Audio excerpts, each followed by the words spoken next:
Okay, everybody, welcome back to another Doki Doki Literature Club.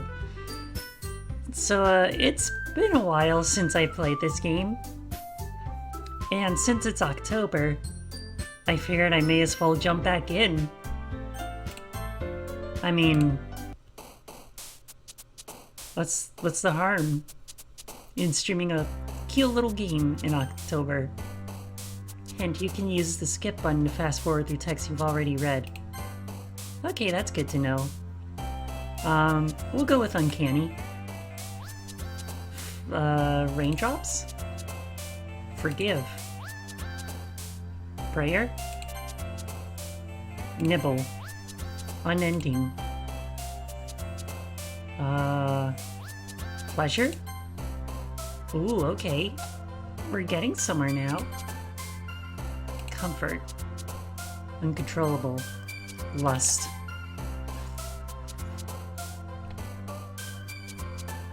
Death? Huh. Beauty. Dream. Play. Peace. Portrait? Vitality. And question. Oh, one more. Ambient. Well, it looks like I've gravitated more towards Yuri this time. So, we'll see how that goes, I guess. Aw, man. I'm the last one here again. Don't worry, I just walked in too. Are you practicing piano again? Yeah. You must have a lot of determination. Starting this club and now picking up piano. Well, maybe not determination, but I guess passion? Remember that the club wouldn't be here if it wasn't for all of you. And I'm super happy that you're all willing to help out for the festival too. I can't wait for the festival. It's gonna be great. I love that cheeky smile. Eh? Weren't you complaining about it just yesterday, Natsuki?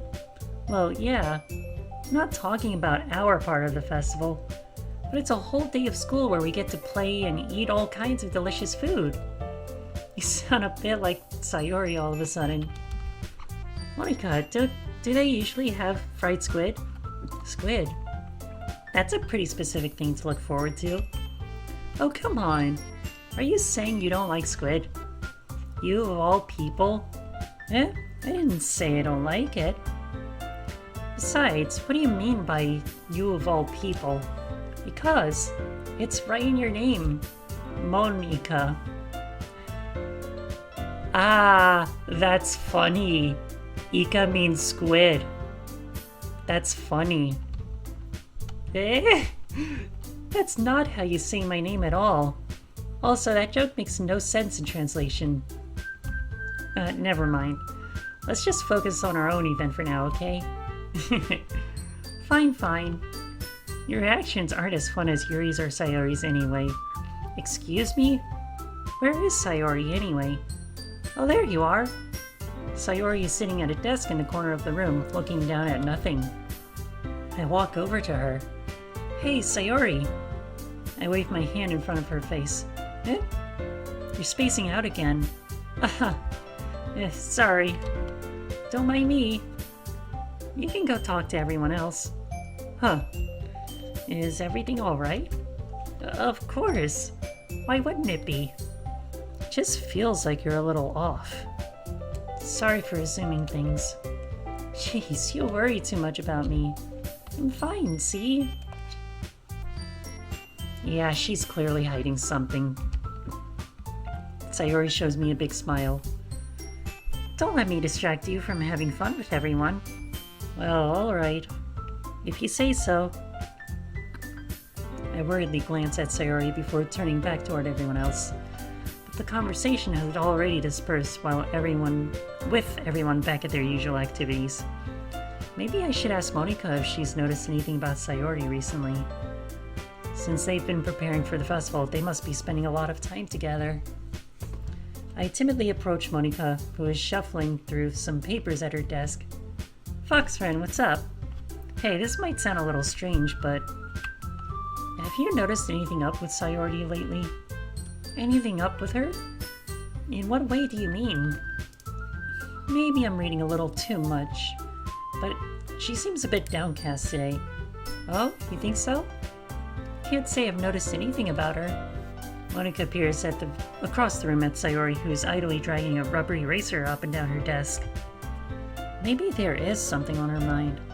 But I'm surprised I'm not the one asking you, Fox friend. You certainly know her a lot better than I do. Yeah, but she's never really like this. She's always talked to me about things that bothered her. But this time, when I asked her, she was really dismissive. Sorry, I know this is not your problem. I just wanted to ask if you knew anything, so I'll drop it now. No, it's important to me too. I mean, I'm also friends with her. And I also care about the well-being of my club members, you know? Maybe I'll try talking to her myself. Are you sure about that? She seemed like she wanted to be left alone. Are you sure? Maybe she has a hard time bringing it up with the person of interest. Person of interest? What do you mean by that? I think she means us. I'm saying that maybe the thing on her mind is you, Foxfriend. Me? How on earth would you come to that conclusion? Well, I probably shouldn't say too much, but Sayori talks about you more than anything else, you know. She's been so much happier ever since you joined the club. It's like an extra light was turned on inside of her. What? No way. Sayori is always like that. She's always been full of sunshine. It's not any different now than it always has been. Oh dear. You're so funny, Fox friend. Have you thought that maybe you've always seen her as so cheerful because that's just how she is when she's around you?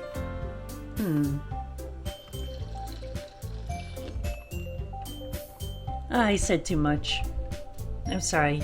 What do I know anyway? I didn't mean to jump to conclusions, so you should just forget about what I said. I'll try to talk to her, so try not to think about it for now. Alright.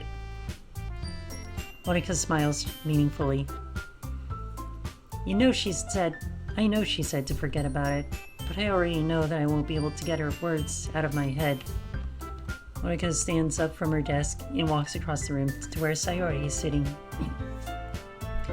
I watch her kneel down next to Sayori and gently talk to her, but she's keeping her voice so quiet that I can't hear her from here. I sigh and sit myself down.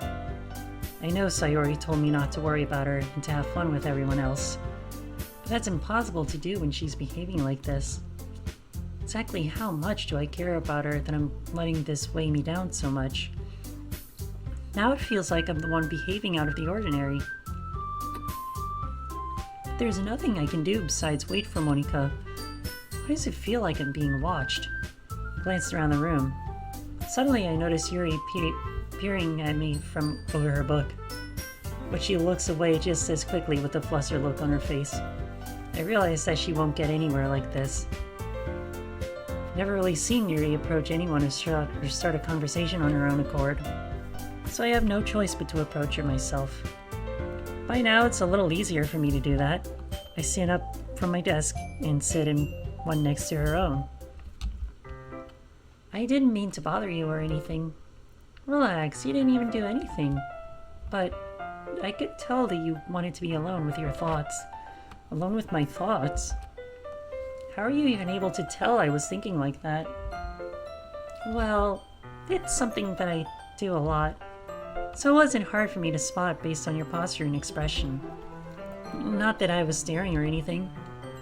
I didn't do anything creepy like that. In any case, I guess you were right. I'm sorry if I caused you any concern. Don't apologize. Your troubles are only the concern of those who willingly share in that concern. Of course, there are certainly those who find the most comfort in keeping to themselves. But if you would prefer to share what's on your mind, then I would be glad to listen. It's really not that big of a deal. I was just feeling a bit uneasy about Sayori. Sayori? Yeah, she seems a little off today, but when I asked her about it, she didn't want to admit it to me. So I can't help but wonder if something happened to her. Oh, that's quite romantic. Sorry. I didn't mean to say something stupid. It's not that, it's just... I just didn't want you to misunderstand. Sayori and I have just been friends for a long time, that's all. Ah, I see. And perhaps it is unusual for her to be dismissive to you about her feelings. Or maybe I'm just reading into it a little too much. Fox friend. The world is full of meaning, often hidden deep beneath plain sight. And there are many untold mysteries behind every person, no matter how well you may know them. Ah. So you think that there might be something behind it after all? Mm-hmm. I think that Sayori is a very complex person. Her mannerisms on the outside don't always match what may be going on inside her head. And she may not always know what she wants. I notice her strange behavior today too. And I also feel some concern for her. But in your case, it looks like she was fully occupying her thoughts, wasn't she? Well, I guess that was the case. Sayori. She really means a lot to you, doesn't she? I guess. You don't need to put it that way. We're just good friends, that's all. Yuri suddenly looks deeply into my eyes. Her expression is gentle and curious, as if she was searching for something. Embarrassed, I avert my gaze. Sometimes. A person's mysteries are untold even to themselves. And you, as someone honest and caring, may uncover feelings you weren't aware of were in you. That is, I think that she would be a very fortunate person to have you feel that way about her. Yuri, you're giving me too much credit. I'm a pretty simple guy. So I think I'm pretty good at understanding my own feelings. I'm not nearly as sophisticated as you. That's not a compliment, is it? It is what it is. Anyway, as long as we're here, why don't we do some reading? Well, as long as you're okay with it. Yeah. I should be taking my mind off this whole thing anyway. Why don't we go ahead and get started? Yes, let's. Actually, I have a request. Do you mind if I make some tea first? Not at all. Thanks very much. There's one thing I can make my reading time here any better. It's a nice cup of tea. Not to mention for yourself as well. Yuri stands up and makes her way to the closet. I follow and watch as she retrieves a small water pitcher from the shelf, the kind with a filter inside. Can you hold this for a second? Sure. Yuri hands me the water pitcher and also fetches an electric kettle. I'm going to plug this in at the teacher's desk, and then we'll go get some water. She walks past me and sets the kettle down on the teacher's desk. I simply watch her movements. To my surprise, the way she moves really contrasts her speaking mannerisms. Especially because of her long legs, Yuri appears elegant and methodical. Hey, that sounds like me in real life, kind of. Okay, may I have the water pitcher? Thanks, I'll be right back. I may as well walk with you. Yeah, why not? Shall I go then? Yeah. Where are you two off to? Yuri was gonna make some tea, so... Suddenly realized how weird it sounds to explain this to Monika. We're just filling the water pitcher. Ah, okay. Sorry, I was just a bit curious. That's kind of a one-person job, isn't it? Monika, please mind your own business for once. Or do you want to tell me there's something wrong with helping involve Foxfriend in club activities? Eh? My mouth gapes. I suppose there's nothing wrong with that. Let's go, Foxfriend. Yuri quickly exits the room and I follow. Once in the hallway, she suddenly puts her forehead against the wall. I spoke without thinking. How could I say something like that? Yuri. Something about the way she said that. It made me feel so irritated. What's wrong with me? No, Yuri. I think you did the right thing. I wasn't expecting it, but it's also not right for Monika to judge people like that. Foxfriend. How come even when I do something bad, you're being nice to me? Because Nothing that you do is as bad as you make it seem in your head.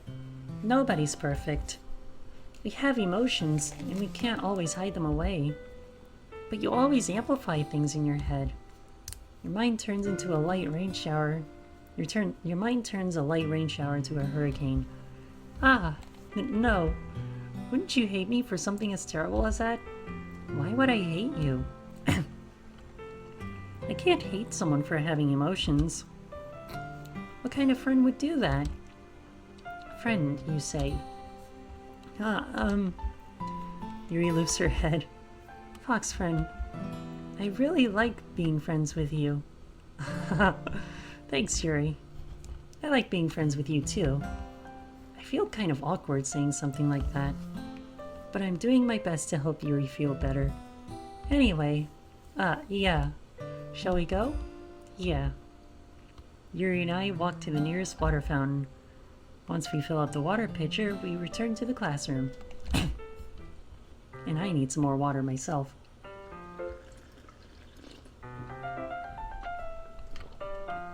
Fox friend, do you like oolong tea? Yeah. Anything is fine. Very well. Yuri sets the temperature on the kettle to 200 degrees. Now it's time to get the teapot. You really do this properly, don't you?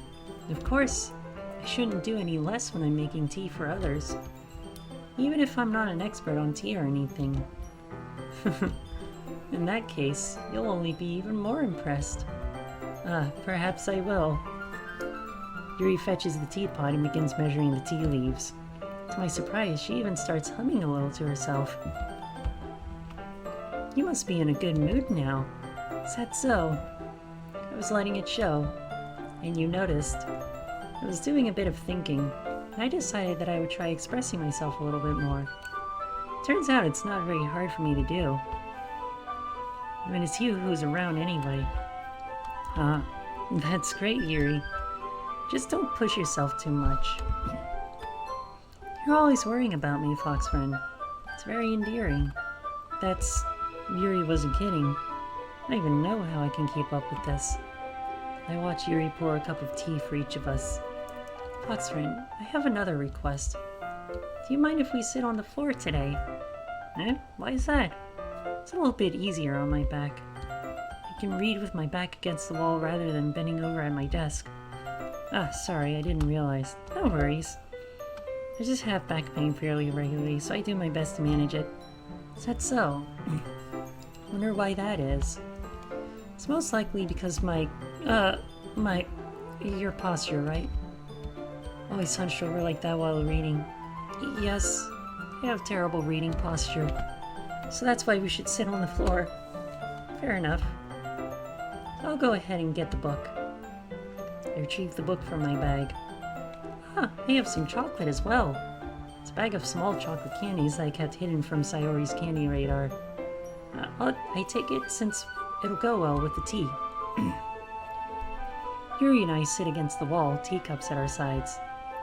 As if in sync, we assume the same reading position as last time, each holding one half of the book.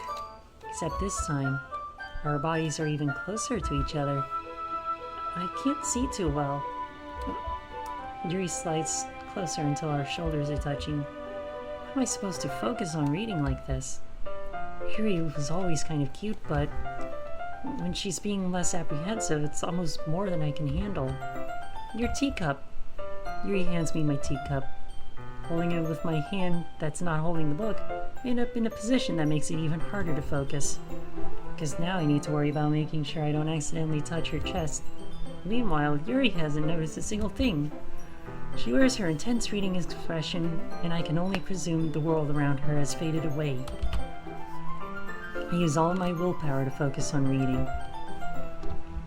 After a few minutes, I finally manage to relax a little. I put the teacup between my legs and fumble with the chocolate wrapper. Sorry. Briefly let go of the book to finish opening the wrapper. You can have as much as you want. That's okay, I won't take any. Are you sure? Well, if I touch it, then it might get smudges on the pages. You're right. I didn't even think about that. My bad. No need to apologize. I'll hold the book, okay? Are you sure? Of course. Yuri opens the book with both hands. Oh, I also like the little dust particles that are flying around. That's a really nice touch.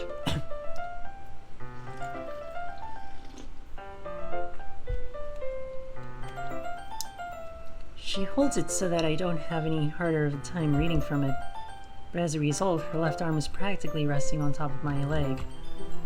Well, in that case, Yuri is already totally focused on reading again. I take a chocolate candy and pop it into my mouth. Then I take another chocolate, and I hold it up to Yuri. She doesn't even look away from the book.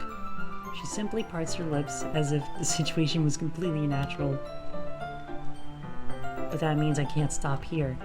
I apprehensively place the chocolate in her mouth. Just like that, Yuri closes her lips over it.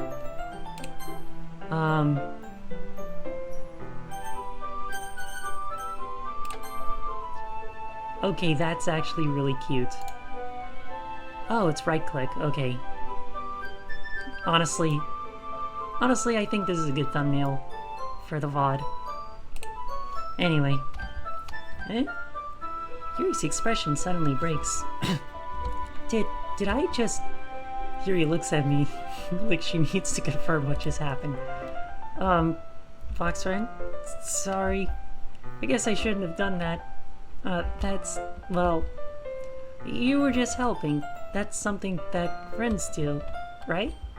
I mean, not really in this kind of context, but yeah. That's all it was. Yeah. Then, you don't need to stop or anything. I see. The situation has gotten really tense. Yuri tries to return to the book. But I can tell just by her expression that she can't focus now. My heart is pounding. I nervously take another chocolate between my fingers, but this time Yuri's eyes meet mine. How did he even come to this? Yuri doesn't avert her gaze. I notice her chest rising and falling to the rhythm of her breaths. I raise my arm. Just like before, Yuri parts her lips. But it's different this time. I take the chocolate and place it in her mouth. I feel her hot breath on my fingers. Okay, everyone. Wow. Wow, way to break the tension. Yuri jolts back. It's time to share poems. Fox friend, you can help Yuri put away the tea stuff, right? Yeah, of course. Okay, thanks. The spell is abruptly broken. I'll take care of the cups. Yeah. Yuri picks up the teacups from the floor. I pick up the bag of chocolates. In the end, we hastily clean up without so much as a word between us. I get the feeling that this is something neither of us will have the courage to bring up. Oh boy. This will certainly be interesting. So we'll talk to Yuri first.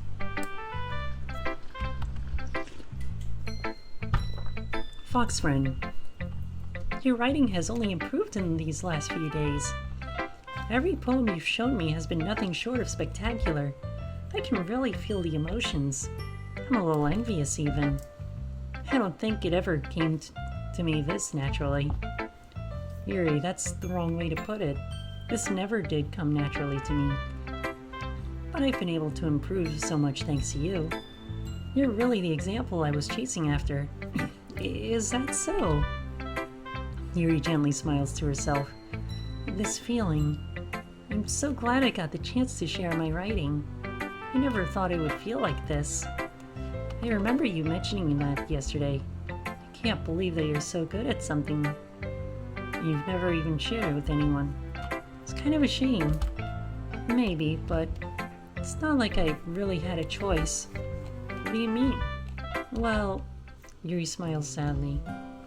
Fox friend, during lunchtime, I eat by myself. Did you know that? It's a great time to find a quiet spot and do some reading. In fact, I always have some books with me. You could say I really enjoy reading. Well, that's one way to put it anyway. But Books are so full of amazing and inspiring people. People you want to fall in love with. Or people you just know would make a really good friend. Cheerful people who always put a smile on your face. Or deep thinkers and problem solvers who discover the mysteries of life. So when you look at it that way, I'm surrounded by friends every day, you know? And those friends don't laugh at me. They don't tease me for spacing out all the time. They don't make fun of my body type, and they don't hate me for acting like a know-it-all. People say that about you? I'm not a know-it-all, fox friend. It's the opposite. I don't know anything. I don't know how to talk to people. I don't know how to make people see me as normal. I almost said seeple for a second. That would not have made sense. I don't even know how to make myself happy. I have all these feelings. And all I can do with them is read and write. But it wasn't until now that I started sharing it with you that I really understood what was missing all this time. But I haven't really done anything. No, that's wrong. Just being patient and respectful. That's really important to me. I know I'm a difficult person, fox friend. I speak too slowly. I second guess myself all the time. I read too deeply into things, but every time, you've always treated me just like everyone else. It's so rare that I feel comfortable with myself when I talk to others. But that's why every time I talk to you, I just feel really happy. I see. Well, I treat you how you deserve to be treated, Yuri. And if other people don't see it that way, then screw them. Have we seen any messed up shit yet, or is this just Yuri being cute and perfect so far? Yeah, this is just Yuri being cute. I did feed her some chocolate, so take with that what you will. I mean, I joined this club hoping I would make friends, and I would say I've had at least one success, wouldn't you? If you put it that way, yeah. We really are friends now, aren't we? Yuri puts her head in her hands, but this time she's smiling as she does it. Do you want to show me your poem? Yeah, I do. Let me get it for you. Beach. A marvel millions of years in the making, where the womb of Earth chaotically meets the surface. It's hard to read cursive sometimes, chat. It's actually been a while since I read cursive. Under a clear blue sky, an expanse of bliss, but beneath gray, rolling clouds, an endless enigma. The easiest world to get lost in is one where everything can be found. This cursive in particular looks hard, not gonna lie.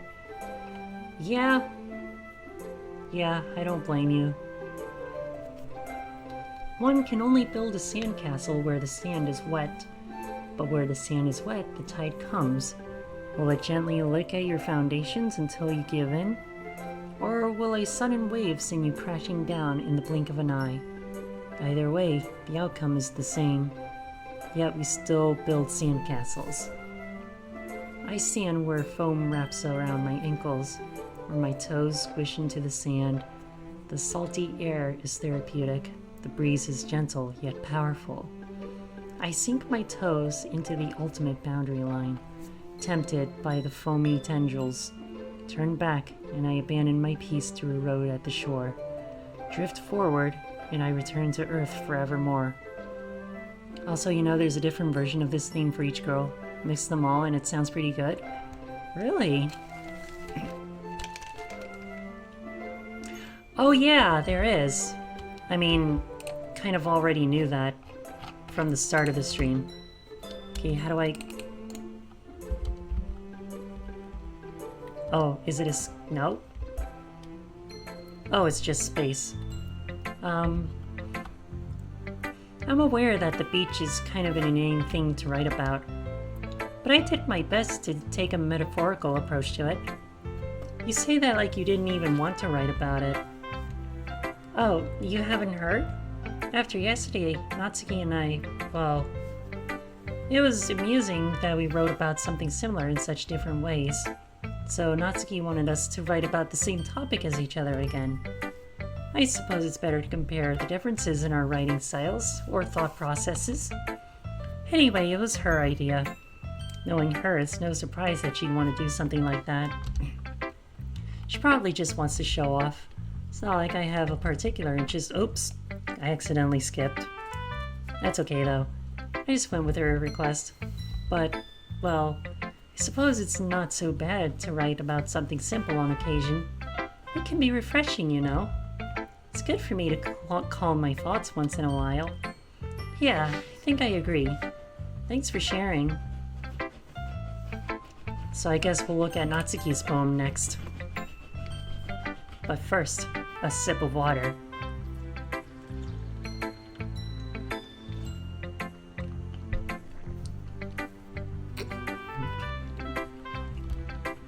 This one's alright. Alright. Well, yeah. Doesn't blow me away. But there's nothing I really hate about it. It's just not really my style. I mean, that's fine. Come to think of it, this kind of reminds me of Sayori's poem from yesterday. Eh? You think so? Yeah. Well, I guess if you've been friends with her for so long, you might be on the same wavelength. But you never really struck me as her type. Sayori has a type all of a sudden. Well, I don't know, but honestly, how can someone so fluffy spend so much time with someone like you? It's like she's dragging around a dead weight. Ugh, that was a little unnecessary. But think of it this way, if it weren't for me, she would probably just fly away like letting go of a balloon. You could say that we take care of each other in our own way. Whatever it is, I don't get it. Oh yeah, I guess I'm supposed to show you my poem. Here. I'll be your beach. Okay, so this is Natsuki's beach poem. Nice. Your mind is so full of troubles and fears that diminished your wonder over the years. But today, I have a special place, a beach for us to go. A shore reaching beyond your sight, a sea that sparkles with brilliant light. The walls in your mind will melt away before they sunny glow. I'll be the beach that washes your worries away. I'll be the beach that you daydream about each day. I'll be the beach that makes your heart leap. In a way you thought had left you long ago. Let's bury your heavy thoughts in a pile of sand, bathe in sunbeams and hold my hand, wash your insecurities in the salty sea, and let me see you shine. Let's leave your memories in a footprint trail. Let's set you free in my windy sail, and remember the reasons you're wonderful when you press your lips to mine. I'll be the beach that washes your worries away. I'll be the beach that you daydream about each day. I'll be the beach that makes your heart leap, in a way you thought had left you long ago. But if you let me by your side, your own beach, your own escape, you'll learn to love yourself again. Yeah. I felt like I kept writing about negative things, so I wanted to write something with a nice message for once. Besides, the beach is awesome. Kinda hard to write anything negative about the beach. Well, Yuri's take on it was a little more solemn. Well, she better not have said anything bad about mine.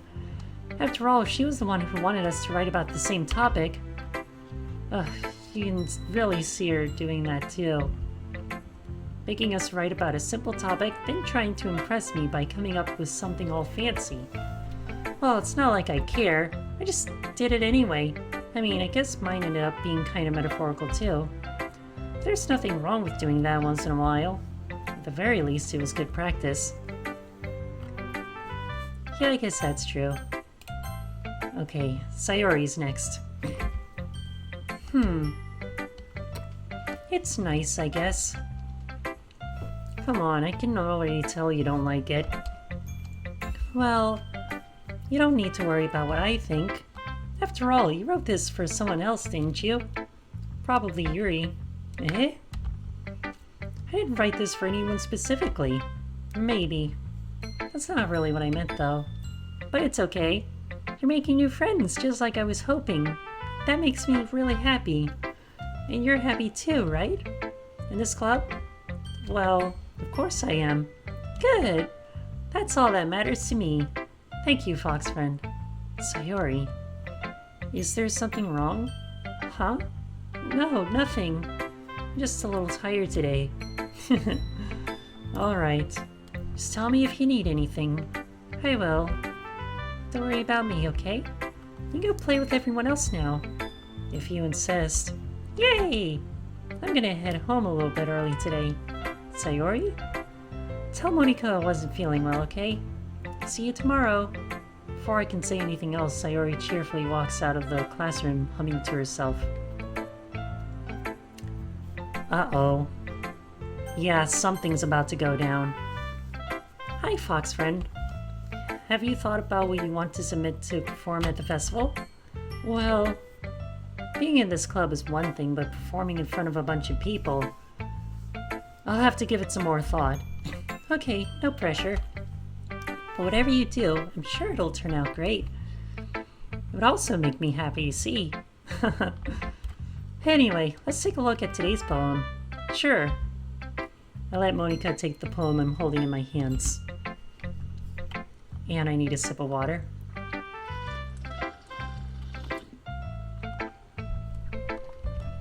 This one's good.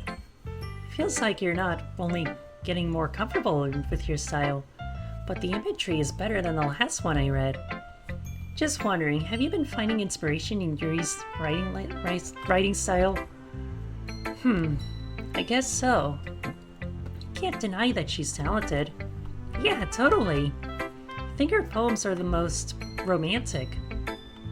That's the best way to describe it. She's like a totally different person when she picks up a pen. I noticed that too. Or when she's talking about literature, it's like a light turns on inside her. Sadly, it's hard to get much personal conversation out of her. Trust me, I've tried. Who knows what goes on in that head of hers? I hope you don't mean that in a bad way. No, of course not. I just meant that I wish she didn't help. I wish she didn't keep so much to herself. But still, defending her like that, you must be pretty into her. Eh? You completely misunderstood. Calm down, I'm kidding.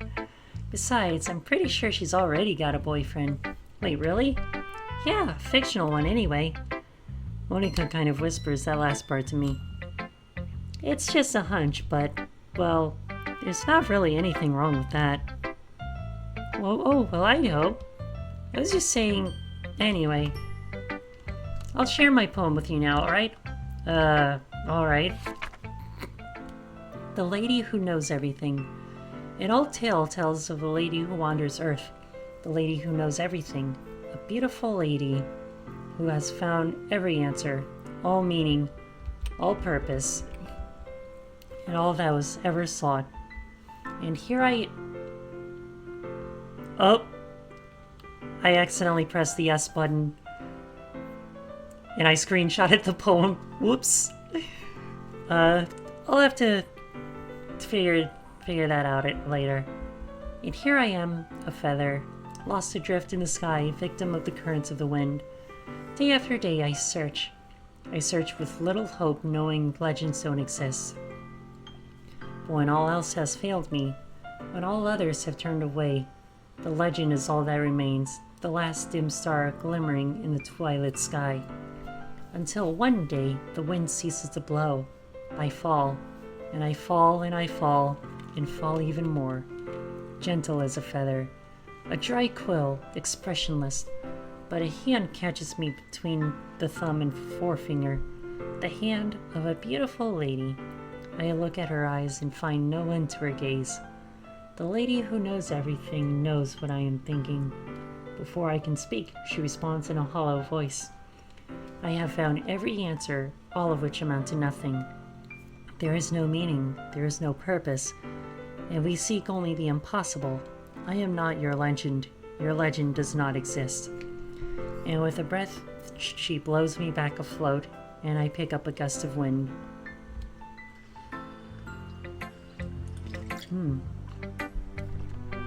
You know, I feel like learning and looking for answers are sort of things that give life meaning. Not to get too philosophical or anything, but it was kind of on my mind, so that's what I wrote about. I see. Never really put much thought into it. In a way, it's almost paradoxical. Because if we had all the answers, wouldn't the world start to lose its meaning? You know, there's one thing I noticed. Seems like everyone in the club prefers writing about things that are more sad than happy. Are you surprised? I mean, if everything was okay, we wouldn't really have anything to write about, would we? Humans aren't two-dimensional creatures. I think you'd know that better than anyone. You mean one-dimensional? Yeah, that. Anyway, here's Monika's writing tip of the day. Are you ever too shy to share your writing because you're afraid it's not that good? It can be really disheartening to get a lukewarm response to something you put so much into. But if you find other people who enjoy writing, then sharing becomes a lot easier. Because instead of just telling you that your writing is good or okay or bad, they'll want to focus more on everything that went into it and things you can work on. It's much more encouraging that way, and it will make you want to continue improving. It's almost like having your own little literature club, don't you think? That's my advice for today. Thanks for listening. Okay, you three. We're all done sharing poems, right? Why don't we start figuring out... Hold on a second. Is it just me, or did you say something strange just now? Eh? Something did sound a bit unusual. That's right. You deviated from your usual catchphrase when addressing the club. Catchphrase? I don't have a catchphrase. Jeez. Why is the mood so weird today? Look, even Yuri isn't immune to it. Stagnating air is common foreshadowing that something terrible is about to happen. In your books, maybe. Look, the only thing different is that Sayori isn't here. It seems you're right. Sayori always helps lighten the mood a little bit, doesn't she? It's almost like everyone's balance is thrown off a little when she's not around. Where the heck did she run off to anyway? Thought she just went to pee. Natsuki, please show some decency. Oh, come on. She actually wasn't feeling too well and went home early. Is that so? I hope she's alright. Seriously? Of all the times to not go home with her, you picked the time she's not feeling well. So much for you two being all lovey-dovey. No! First of all, stop misunderstanding my friendship with Sayori. And second, she's been kind of avoiding me today, so I didn't want to force it. Oh? That curious expression coming from Yuri, of all people. Calm down, guys. I talked to her earlier and everything is fine. What did she say? Anyway, we need to figure out the rest of the festival preparations, so let's decide what everyone will be doing this weekend. I already know what I'm doing. That's right, Natsuki will be making cupcakes. But we might need a lot of them and different flavors. Can you handle that all by yourself, Natsuki? Challenge accepted. And as for myself, I'm going to be printing and assembling all the poetry pamphlets. Sayori will be helping me design them. And as for Yuri, you can, Guys, can you help me come up with something for Yuri? I'm useless. No, that's not it at all. You're the most talented person here, you know. Now, Natsuki's pouting too? Jeez, even I can tell now. Guess I never gave Sayori enough credit, but I can tell things are even harder on you when she's not around. That may be the case. But if I can't also be the leader on my own, then I won't grow as a person. So Yuri, you have beautiful handwriting, you know. So you should make some banners and decorations to help set the atmosphere. About that, I love atmosphere. Yuri's expression suddenly changes as she stares at her desk in focus and starts nodding to herself. Your mind is already racing, I see. That's great. You'll be a wonderful help, Yuri. But anyway, That just leaves you, Fox Friend, the one who is truly useless. Don't say that.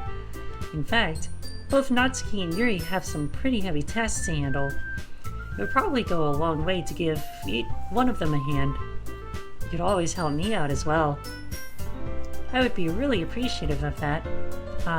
That's... Is Monika suggesting I spend the weekend with one of my club members? How on earth are they going to respond to a suggestion like that? I suppose I wouldn't mind a bit of help. Well, even if you don't know how to bake, there's always some dirty work I could give to you.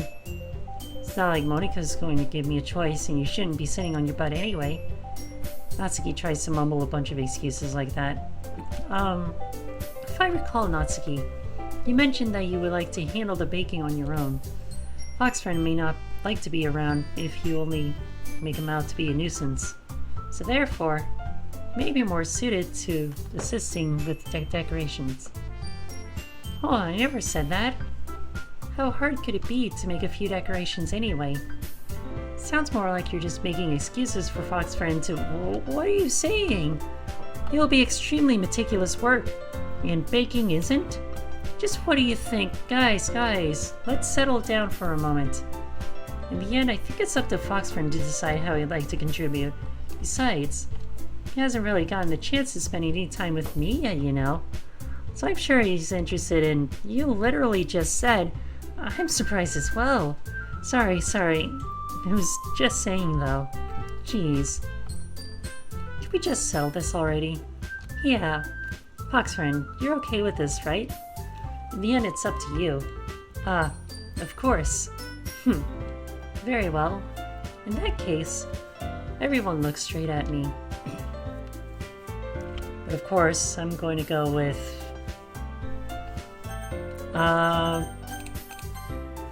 Will probably be the most useful helping out Yuri. But me? Are you serious? Why would you, Natsuki? I can already tell you're about to say something mean. No? I was just saying, So you'll be helping Yuri then, Fox Friend? Yeah, that's what I'm going to do. I'm glad. I have a bad habit of overthinking these sorts of things. So I think your assistance will be very useful. That's great to hear. Natsuki, will you be able to handle the baking yourself? I mean, yeah. I already said I would be fine. Okay. Everyone can tell that Natsuki is feeling a little sour.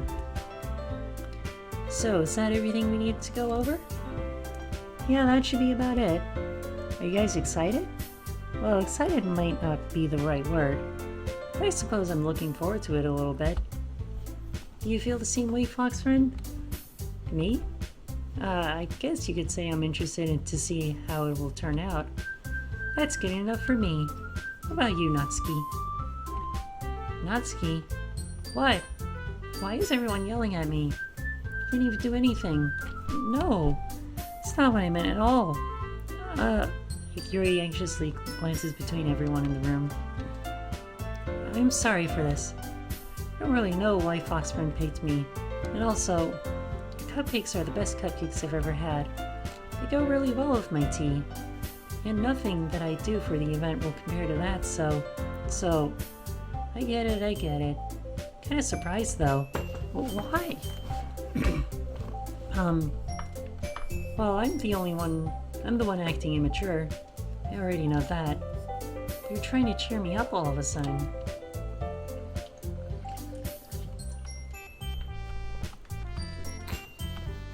I know I'm not very good at it. I'm sorry if I said something bad. Natsuki isn't the only one surprised. Monika and I are also taken aback by Yuri's words.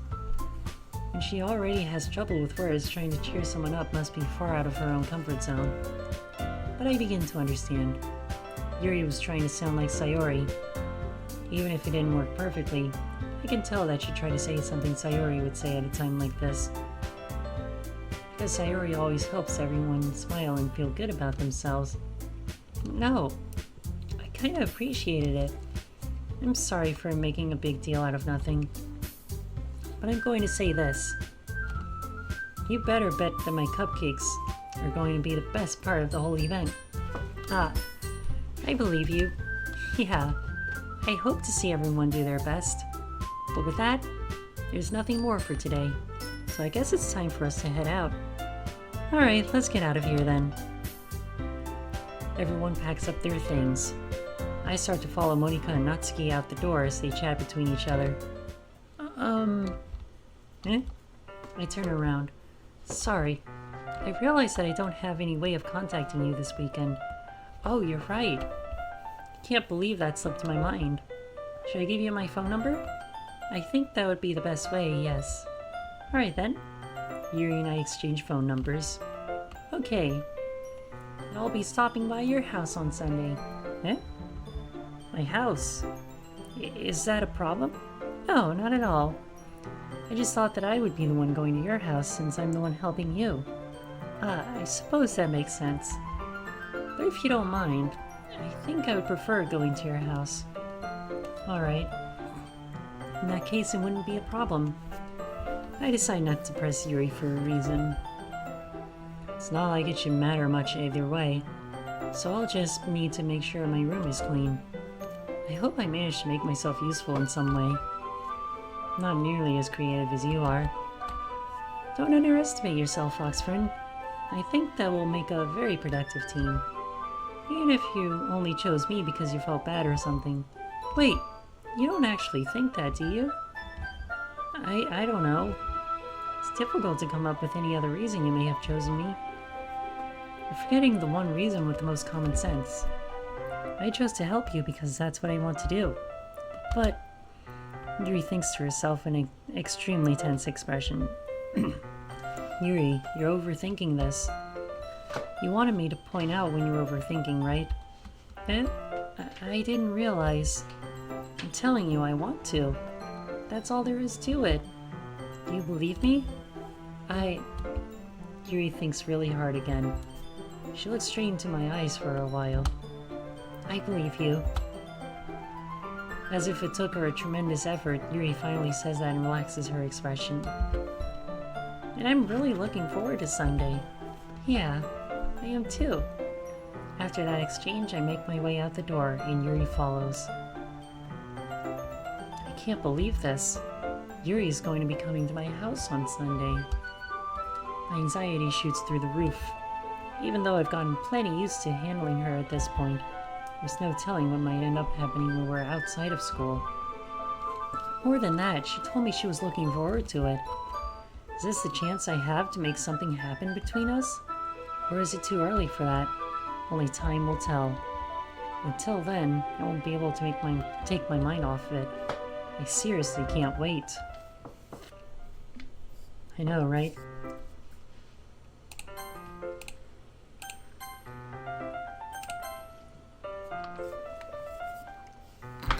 Alright. It's already Sunday.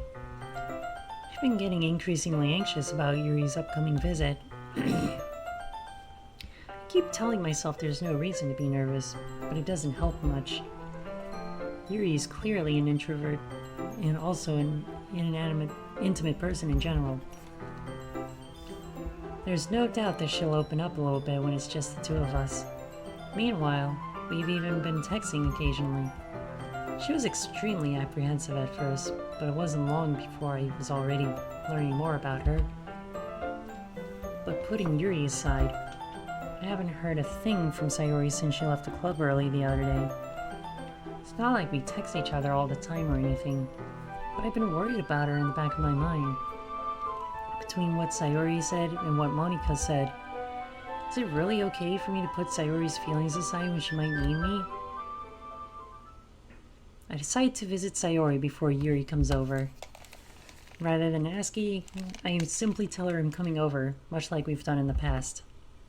Once I reach Sayori's house, I knock on the door before entering it myself.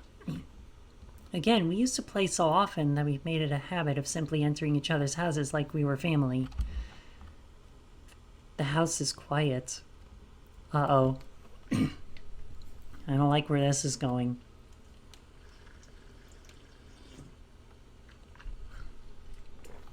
I think we're about to see some fucked up shit. Sayori isn't anywhere on the first floor, so I assume she's up in her room. It's already strange of her to not run down and greet me. I head up to her bedroom where I finally find her. Sayori? Hi, fox friend. I sit down in her room. Sayori forces a smile, but it's easy to tell that she's different. There's a minute of silence between us. You haven't come over like this in a long time, have you? I guess you're right. Oh, thank goodness she's alive. Yeah, I know. I was expecting something darker, honestly. It has been a long time. Not much has really changed, has it? Sayori's room is as messy as it's always been. I also recognize the same stuffed animals and wall decorations that she's had for years now. If you came over more often, it wouldn't be such a mess. That's because I end up cleaning it for you. How come you suddenly wanted to come over today? Aren't you supposed to see Yuri today? Yeah, but... Wait, how did you know that? Sayori had already left by the time we decided that last meeting. Monika told me. It's only natural for her to keep me informed about the festival preparations, right? Ah, that's true. But what about you? Aren't you going to help Monika today? Of course. I'm just helping her online. We didn't plan to meet up or anything. Ah, so it's just me and Yuri then. Yep. There's more silence between us. Sayori stares in a random direction. Everything about her behavior is really uncharacteristic. I finally get to the point. I just wanted to see how you were doing after you left on Friday. When something's wrong, you can't hide it from me. I know you too well, so... Sayori smiles, shaking her head. That's no good, fox friend. Eh? Why can't it just be like it's always been? This is all my fault. If I didn't get so weak and accidentally express my feelings, if I didn't make that stupid mistake, then you wouldn't have been worried about me at all. You wouldn't have come here. You wouldn't have even been thinking about me right now. But this is just my punishment, isn't it? I'm getting punished for being so selfish. I think that's why the world decided to have you come over today. It just wants to torture me. Sayori! I grab Sayori by the shoulders. What on earth are you saying? Are you listening to yourself right now? I know something happened to you. There's no other explanation for you to be like this. So tell me already. Until I know, I won't be able to stop thinking about it. Sayori gives me an empty smile. You really put me in a trap, fox friend. But you're wrong. Nothing happened to me. I've always been like this. You're just seeing it for the first time. Seeing what? What are you talking about, Sayori? You're really just going to make me say it, aren't you, fox friend? I guess I have no choice this time. The thing is, she's depressed. I've had really bad depression my whole life. Did you know that? Why do you think I'm late to school every day? Because most days I can't even find a reason to get out of bed. What reason is there to do anything when I fully know how worthless I am? Why go to school? Why eat? Why make friends? Why make other people put their energy and caring to waste by having them spend it on me? That's what it feels like. And that's why I just want to make everyone happy, without anyone worrying about me. I'm in shock. I can't even figure out how to respond. How is it possible that Sayori kept this from me the entire time that I've known her? Did she really want so badly for me to just not think about her? Why, Sayori? Why is it that you've never told me about this? It almost feels like I've been betrayed as your close friend. Because if I knew, I would have done everything I could to support you. Even if there's only so much that I could do. I would have tried a little bit harder to make every day a little better for you. That's why I'm your friend. All you had to do was tell me. You don't understand at all, fox friend. Why do you think I didn't tell you? Because if I told you, then then you would have to waste effort caring about me instead of doing important things. I don't want to be cared about. It's bittersweet when people try to care about me. It feels nice sometimes, but it also feels like a bat being swung against my head. That's why I wanted so badly for you to make friends with everyone else. Helping everyone be happy together is the best thing for me. But then I discovered something else too. Seeing you make friends and get closer with everyone in the club feels like a spear going through my heart. So that's why I decided the world just wants to torture me. Every path leads to nothing but hurt. You're right that I don't understand. I don't understand your feelings at all, Sayori. But I don't need to understand. Whatever it takes for me to help you stop hurting, that's what I'll do. No, fox friend, there's nothing. Nothing at all.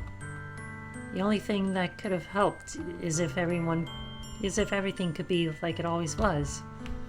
But I was selfish. I finally showed you what a horrible person I am. Tears streaked down Sayori's face. I made you join the literature club because I was selfish, and I was punished by my heart hurting in a way that I couldn't understand. And now you came here and I made you hurt too. I'm just weak and selfish. That's all I am. And that's why I'm going to accept these punishments, because I deserve every last one. Without thinking, I once again grab Sayori's shoulders. This time, I pull her into a tight embrace. Fox friend.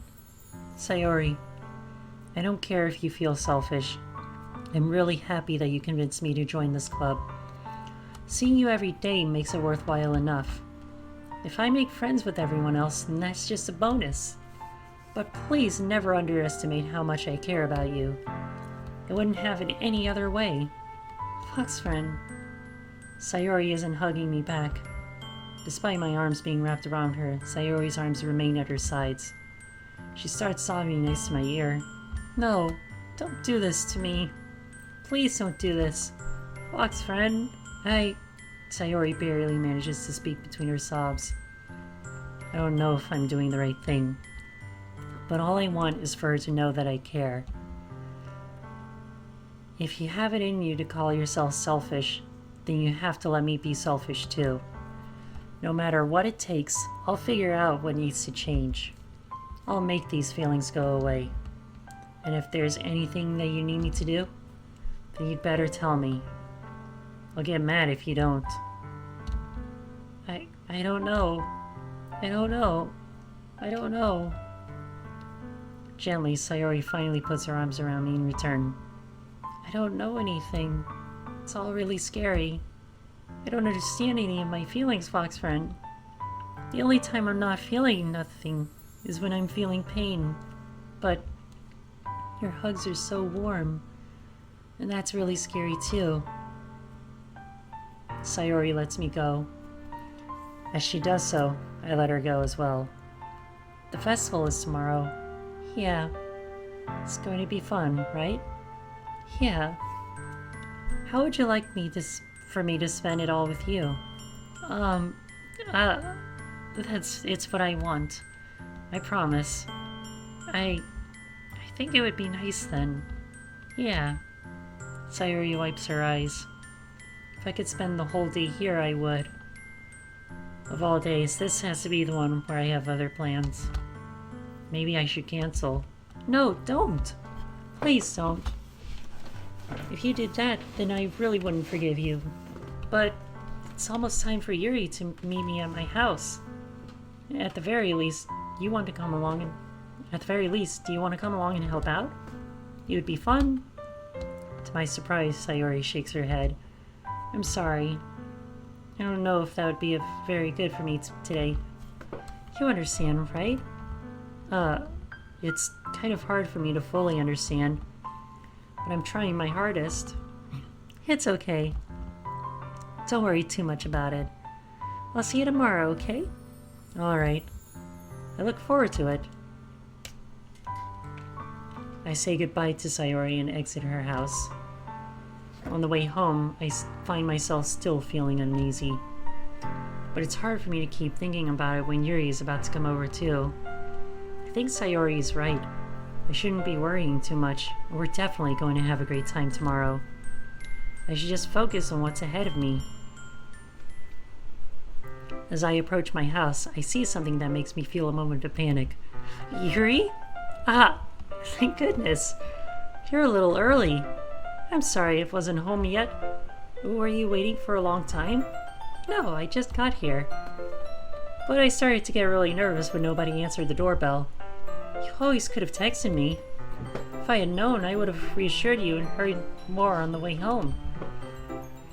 I suppose that's true. I didn't think of that for some reason. It should be common sense to do that, but I decided to ignore it. Anyway, let's go inside. I see you brought a lot of stuff with you. That's right. Did you manage to find everything I asked you to buy as well? Yeah, pretty much.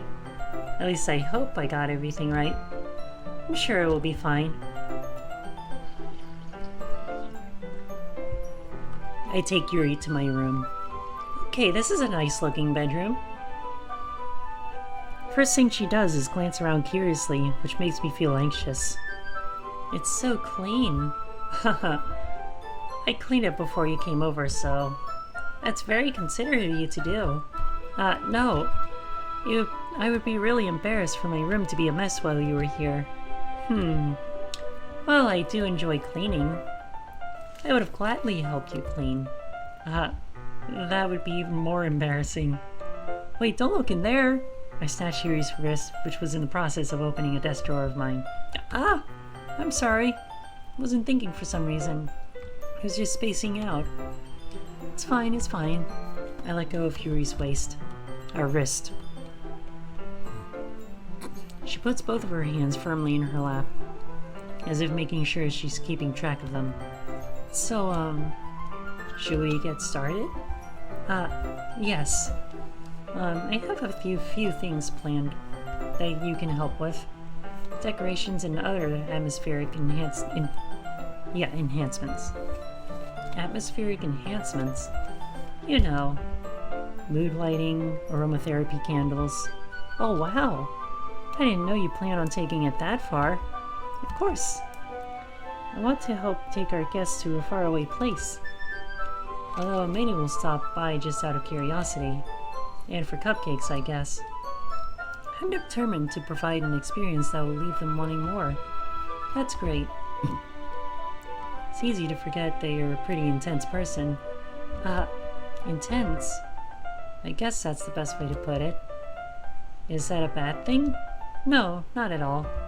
It's something that I like about you, actually. Is that so? That makes me feel relieved. And kind of happy. Yeah, no need to be so anxious. You can relax a little. Relax. I brought some things for relaxation. I was going to use them during the poetry event. Oh yeah? Like what? Let's see. Yuri rummages through her bag. She pulls out a few candles and a wooden cylinder-shaped object. I did some shopping on the way here, so I happen to have these in my bag. I plan to cover the windows in black paper and use the candles to light the room. I think that would be amazing, don't you? Yeah, that would be pretty neat.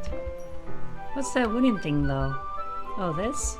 It's a diffuser for essential oils. How familiar are you with aromatherapy? Not familiar at all. Yeah, is that so? It's one of my favorite contributors to a positive atmosphere. Depending on the oils or herbs you choose, you can change the mood of the air itself. You can even feel it permeate through your body. Relaxation, positive energy, romance, reflection. It's almost like magic. Yuri takes the cylinder and pushes a switch on the bottom. In just a moment, a thin ray of vapor begins to spout through a small hole in the top. Wow, that smells wonderful. What kind of mood is that one for? This is a jasmine essential oil. It smells a little sweet and flowery, right? Yeah, that's a good way to describe it. I chose jasmine for the event because it provides more than relaxation. Jasmine enhances your emotions and helps you feel them flow through your body. You feel warmer, and your heart pounds more heavily. Don't you think that would be perfect for sharing our poems? It does sound suitable. But you seem to know a lot about this, so I'll trust your opinion with anything. Yuri smiles gently, clearly enjoying herself. She again reaches into her bag and pulls out several spools of thin ribbon. What are those for? Well... Did you purchase the origami paper I asked you to get? Yeah, I have it over here. We won't be using the paper for folding origami. What I'd like to do is write a different word on each paper. We'll need about 100 of them. Oh yeah? What will those be used for? Well, I'm going to cut pieces of ribbon to hang from the doorway of the classroom. Then we can fasten the paper on over the ribbons to create a doorway curtain. Wouldn't that be beautiful? It would also catch the eye of those passing by the room. May attract some to peek inside. That's really creative. I had no idea you'd be so good at this, Yuri. Is that so? Well, I suppose I do get a little intense, as you put it. Yuri giggles with red cheeks. Is it just me, or is she more relaxed when it's just the two of us? Or maybe it's the excitement she feels from sharing something that she enjoys. Here's a marker, Fox friend. You can write any characters you want. I'll help you once I finish cutting the ribbons. Ah, alright. Sitting on the floor together, the two of us get to work. I carefully draw a different character on each paper, doing my best to manage my bad handwriting. Yuri unravels a long strand of red ribbon to her desired length. Then she reaches into a bag once more and pulls out a pocket knife. Eh? The knife is strangely beautiful. The silver handle has an intricate pattern of waves etched into it. The blade itself is gently tinted blue. That's no ordinary pocket knife. Looks really fancy. Well, embarrassed, Yuri looks away. What is it? You're going to think it's weird. Yuri, whatever it is, I have no reason to judge. To each their own, you know. If you promise you won't be weirded out. Yeah, I promise. Alright. The thing is, I'm kind of into knives. They're just so pretty. I can't help it. I don't know what it is. The combination of craftsmanship and the feeling of danger, maybe? Oh, what am I saying? Please don't think I'm weird for this. Haha. You're laughing at me. You're laughing at me. No, I'm not laughing at you. It's just funny how nervous you got about sharing. It's an interesting thing to be into, I guess. But I think it kind of suits you. Suits me? Yeah, it's kind of intense. Besides, it's a really cool looking knife, I can't deny that. It is, isn't it? Yuri relaxes her expression once again. Would you like to hold it? Sure, I'll check it out. Yuri carefully hands me the knife, with the handle facing me. I take it and turn it around in my hands. It feels heavy and extremely solid. Where do you even get a knife like this? Curious of its sharpness, I feel the point of my knife with my index finger. Ow! Fox friend, why did you do that? I didn't expect it to be that sharp. Barely touched it at all. It's my fault. I should have warned you. This knife is extremely sharp. It can cut through skin like it's paper. Oh no. A small drop of blood trickles down the side of my finger. Yuri takes my hand and gives the moon a closer look. She stares at it and noticeably fidgets. If you're squeamish, go wash it off now. I'll go wash off. Without warning, Yuri puts my finger in her mouth and licks the wound. I feel her tongue curl around my finger. Okay. Startled, I instinctively pull my hand back. Oh, well, please forgive me. I wasn't thinking. Yuri lowers her head, her face burning up. Yuri, that's the most embarrassing thing I've ever done. How could I do something like that? I'm sorry. Sure, it was a little weird, but it took me by surprise. I guess she was just trying to help, right? Yuri, I think you're overreacting a little. She doesn't lift her head. What if she doesn't recover from this for the rest of the afternoon? Alright, you know what? This might be a stupid thing to do. but I do it anyway. Yuri's kind of freaky, not gonna lie. Yeah, kind of. I take Yuri's hand and lick her index finger in return. Fox friend, did you really just do that? Now we're even. Yuri just looks at me like I did something wrong. Haha. I knew that would be a bad idea. If not for the sweet aroma of the jasmine oil, the air would be extremely heavy right now. You're so weird, fox friend. Yuri giggles shyly. Eh? Yuri calling me weird? I have no response to that. Where do you keep your bandages? Ah, I don't think I need one actually. It was a tiny cut. Look, it already stopped bleeding. I see. That's relieving. Tension is quickly lifted. We each resume our respective activities. I watch Yuri's knife cut through the ribbon like it's nothing but air. Meanwhile, I continue to make progress on the paper. And it's time for another drink of water.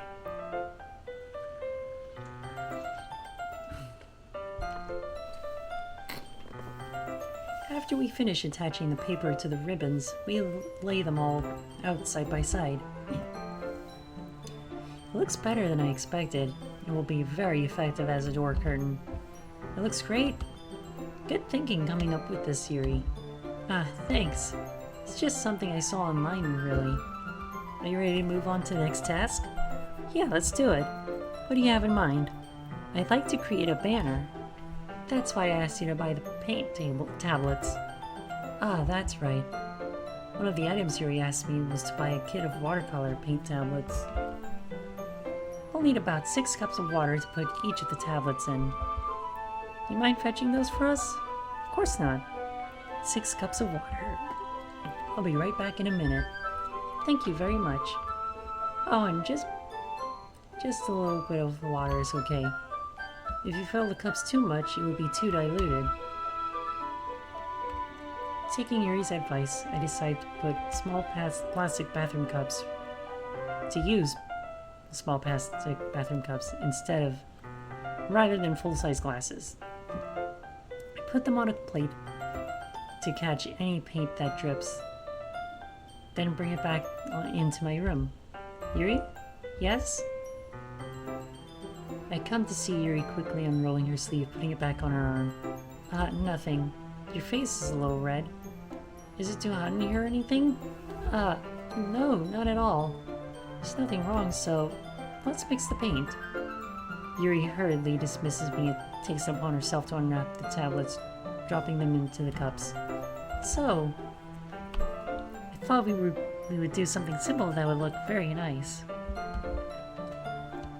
I'd like to paint a gradient across the banner, starting with the colors for a sunrise, then daytime, then sunset, then nighttime.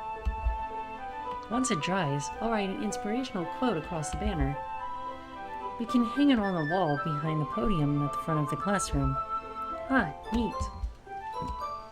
What are you going to write? Well, it will be more fun to surprise you. Yuri smiles at me. If you say so. After rolling out the banner, Yuri and I kneel on the opposite side so we don't get in the way of each other. Yuri uses a brush and adds a few dots of different colors across the banner to serve as a color guide when we paint. This kind of reminds me of elementary school. Painting on a banner with watercolors feels a lot like the art class projects we had back then. It's relaxing. Ah, I'm sorry if this feels too childish. No, I didn't mean that at all. It's kind of fun, you know. Yeah, it is fun. I'm glad you feel that way too. Yuri stops painting for a moment, thinking to herself. For me, I don't need to go out and do crazy things to have fun. In fact, I usually don't even want to. I just like when I can spend time with one other person. Even if it's something simple like reading, it doesn't even matter if we don't talk too much.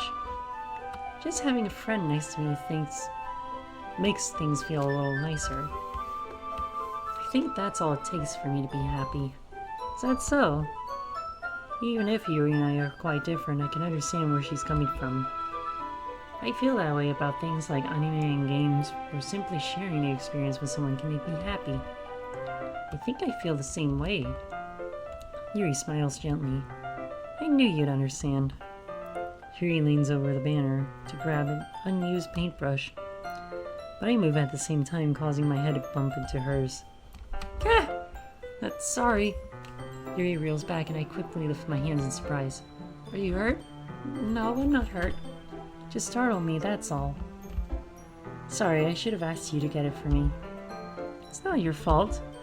Your face. There are droplets of paint on Yuri's face and neck. Is there something on my face? Yeah, I accidentally got paint on you. Sorry, it's totally my fault. I'll get a towel right away. I rush out to fetch a small towel, then I dampen it with hot water.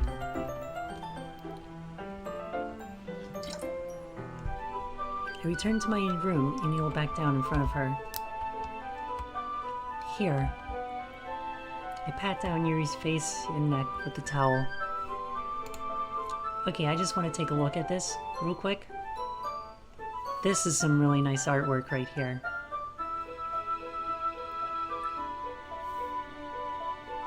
Just in here with Yuri and the protag. Yeah, this is cute. Is something wrong? It's hot. I just didn't expect it. Sorry. I didn't want to use cold water. Having finished, I start to retract my hand. But Yuri suddenly holds my wrist. Wait, huh? Just for a little longer. It feels really nice. Keep my hand still against Yuri's neck. She looks into my eyes. It's an intense expression that I recognize from when she reads her books. Almost as if she's lost in a daze, enveloped by her own thoughts. She breathes gently, half through slightly parted lips. What is happening? Is it the aroma of the jasmine oil giving me this dizzy feeling? Yuri's gentle fingers wrapped around my wrist send a tingling sensation through my arm. And suddenly, her face seems to be much closer to mine than it was just a moment ago. Yuri slowly pulls away. Sorry, I've been feeling a little lightheaded today. I didn't mean to space out. It's fine. The moment is over as soon as it began. Yuri picks up her brush again, but her movements seem clumsier and she's unable to focus. I remain silent, forced to ignore the event that just transpired. I hesitantly retrieve my own brush and continue following Yuri's example. That should do it. I finish filling the night sky with white dots that look like stars. Looking at the banner as a whole, it's pretty and natural looking. I think it came out better than I expected. I'm really happy with the results. Yeah, me too. Are you going to add the lettering now? Not yet. It needs to dry first. That's true, but won't that take a while? Well, perhaps it would be best to leave it here, then have you bring it in the morning. I can do the lettering in the classroom before the event starts. Is that okay? That's totally fine. Wonderful. In that case, I don't think there's anything more for us to do here. Phew! You say that like you're glad it's over. Was I wrong to assume that you were at least enjoying yourself a little bit? No, it's not that. I'm just glad that we managed to get everything done. I see. I am too. I was a little concerned about time. I need to start making dinner soon. So you don't have any time left. I was secretly hoping we would have extra time after finishing the work. Well, Yuri thinks to herself. I think it would be too irresponsible of me to wait much longer. I'm sorry. I was hoping there would be more time as well. It's probably my fault. Sorry for being such a slow worker. No, it's not your fault at all. And the important thing is we got everything done, right? Yeah, so I shouldn't be disappointed or anything. Gathering all her things, Yuri seems to look a little downcast. I understand why. It sounded like she rarely gets the opportunity to spend time with friends in a relaxed environment. That doesn't mean this is the last time it can happen. Once Yuri packs up, I walk out the front door. I walk her out the front door. Thank you very much for having me today. No problem. I'm glad I was able to help. Just let me know if there's anything else you need me to bring tomorrow. I will. Well then. Yuri fidgets. I guess I'll see you tomorrow. Wait. Kind of say without thinking. About today. It's fine that we didn't have as much time as we wanted, because we can do this again. Whenever you want, you can come over, or we can go out somewhere. I forgot you don't like going out much. As I stumble over my words, Yuri simply smiles bashfully. Anyway, you know what I'm trying to say, so you're very thoughtful, fox friend. Yuri takes a step closer to me, then briefly squeezes my hand. I kind of like that about you. Oh. The JPEG zoomed in. So now she's closer. Well, how am I supposed to respond to that? But I don't even get a chance to as Yuri suddenly pulls back. Is it Sayori? Eh? Ah! Hi, fox friend. Sayori. Just now we weren't... It's okay, fox friend. I just stopped by to say hi. Well, it's nice to see you. I'm sorry, but I'm already on my way to leave. Aw, really? That's too bad. I'm sorry. But we'll all be together at the festival tomorrow, so that's fine, right? Of course. Sayori beams. Yeah, so I'll see you tomorrow. Clearly embarrassed, Yuri hurries off. Sayori waves goodbye after her. Sayori, thought you didn't want to come over today. Haha, well, I tried staying in my room, but my imagination was being really mean to me. So I had to come here and see it for myself. See what? What are you talking about? You know, how much fun you were having with Yuri, and how close you got to her. It makes me really happy that you've made such good friends. That's all that matters to me. Tears start to fall down Sayori's face. That's all that matters to me. Why am I feeling this way, fox friend? I'm supposed to be happy for you. Why does it feel like my heart is splitting in half?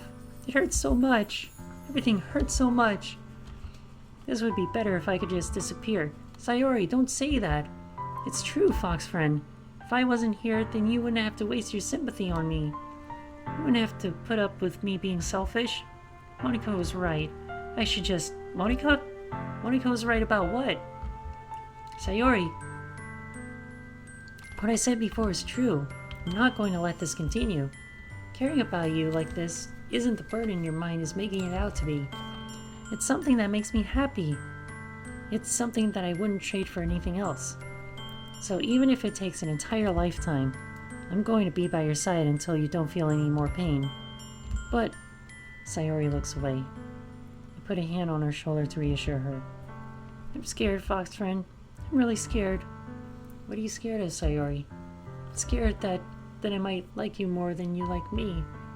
Sayori, it's true, isn't it? I was weak and started to like you too much. I did this to myself. Fox friend, I like you so much that I want to die. That's how I feel. And that's enough, Sayori. I don't want you to hurt anymore. I slide my hand down Sayori's arm and squeeze her hand in my own. Do you remember how I said I always know what's best for you? Do you still believe me? Wordlessly, Sayori nods. Even if you don't understand all of your own feelings, I know what you need the most right now.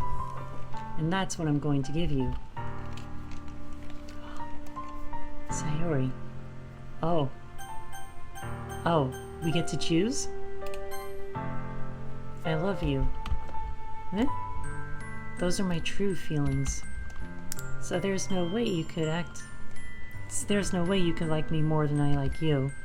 I should have realized it sooner. But spending time with everyone at the club, making new friends, and having fun with you every day, it helped me realize that you are truly the most important person to me. That's why I'll accept any of your burdens, as long as we continue like this every day, with you by my side. Then I know we'll both be happy. Fox friend. Aww. Suddenly Sayori wraps her arms tightly around me. Fox friend, Is this really okay? Yeah. I hold Sayori in my arms and pull her closer. You'll never have to let go of me again. I love you, fox friend. I want to be with you forever. Me too. I feel Sayori's grip around me weaken a little bit. What is this? Sayori. I'm supposed to be happy right now. I always thought this would be the happiest moment for me. But why? Even now. Why wouldn't the rain clouds go away? They're not going away at all, fox friend. It's okay, Sayori. It might take some time for things to get better again. But no matter how long it takes, I'll be there every step of the way. That's all that matters to me right now. Oh, okay. I trust you. Sayori and I slowly release each other. So, I guess that makes the festival tomorrow our first date, huh? What are you saying? I don't want to think about those things, you know? I want everything to be the same as it always has been. Even if we really are a couple. I don't know if I could handle anything more right now. It's really new and scary to me. I understand. We'll go at whatever pace suits you best. Hey, fox friend. Sayori gazes at me once again, smiling sadly. Even if I get really, really sad, this is the best thing for me, right? Eh? I don't really understand what Sayori means by that. Are you saying that this is making you feel sad, Sayori? I don't know. I don't understand what I'm feeling. It felt like a bunch of thorns when you told me you love me. But that's why I want to trust you.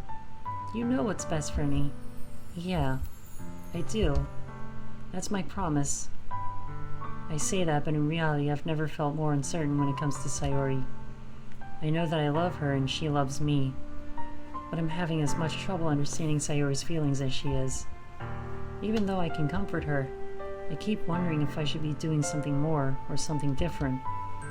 I know these thoughts will continue to plague me until things are back to the way they were. Is that what Sayori meant by not wanting anything to change? I don't know. But I know that I'll give it everything I've got. Sayori is the most important person to me, and I'll do whatever it takes to have a happy future with her.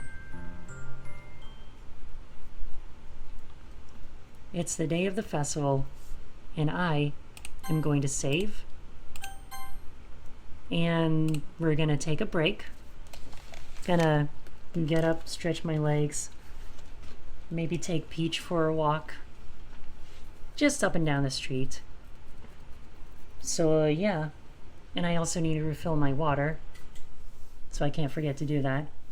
But yeah, we'll be right back after our break. So stick around, everybody, and don't go away. Okay, we are back, everybody. Thanks for waiting. So, Peach didn't really have to do anything outside, so we just ended up walking around for a little bit. And yeah. Hi, Peach. She's staring at me.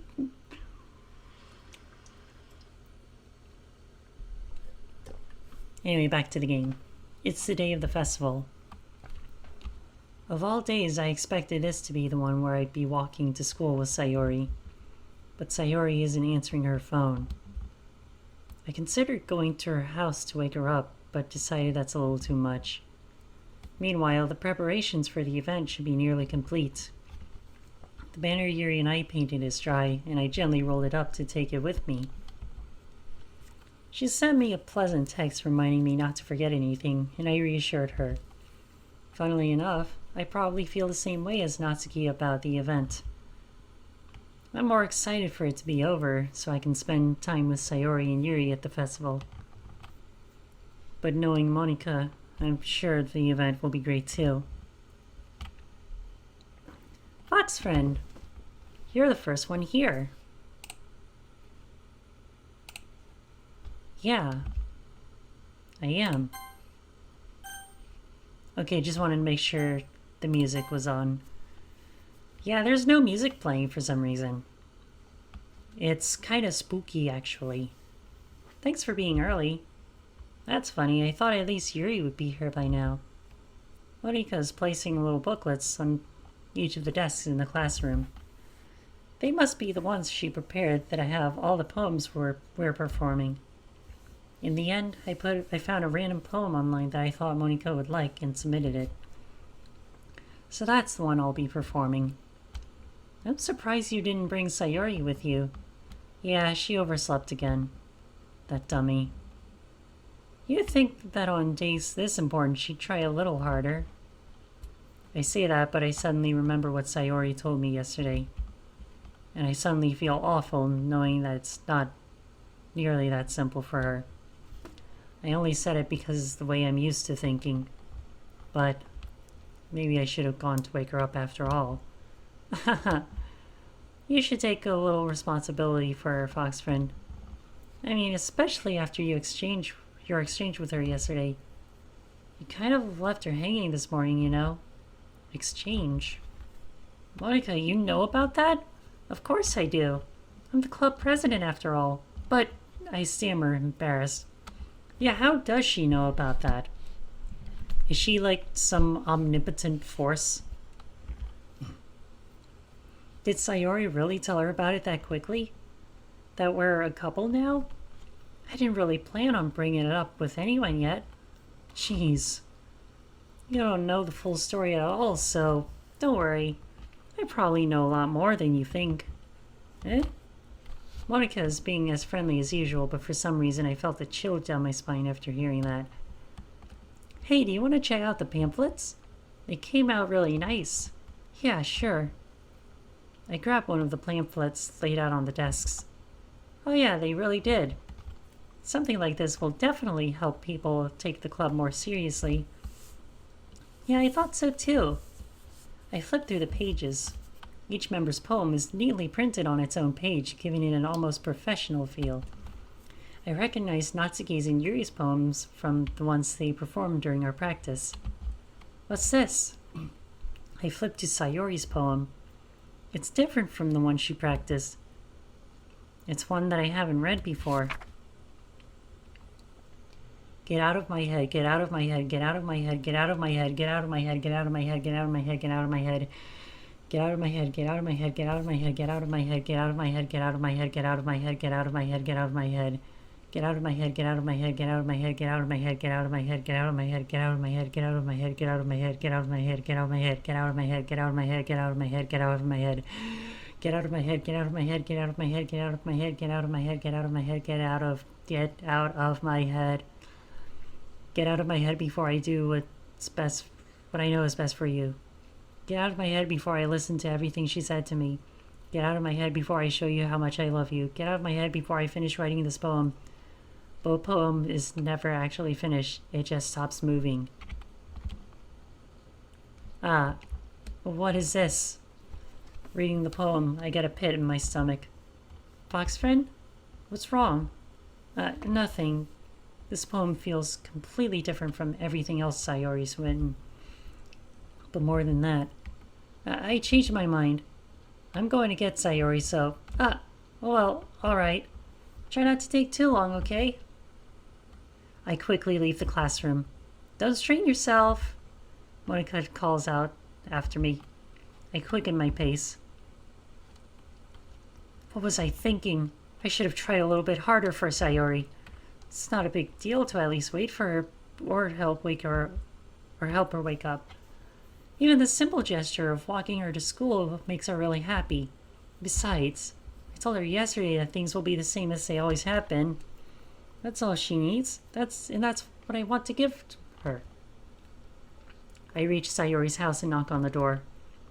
I don't expect an answer since she's not picking up the phone either. Like yesterday, I opened the door and let myself in. Sayori? She really is a heavy sleeper. I swallow. I can't believe I ended up doing this after all. Waking her up in her own house.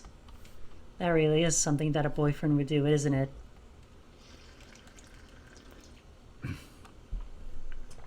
In any case, it just feels right. Outside Sayori's room, I knock on her door.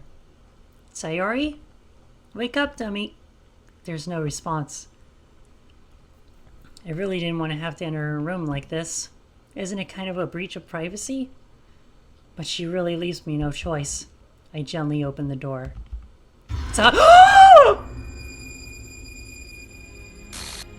Oh no.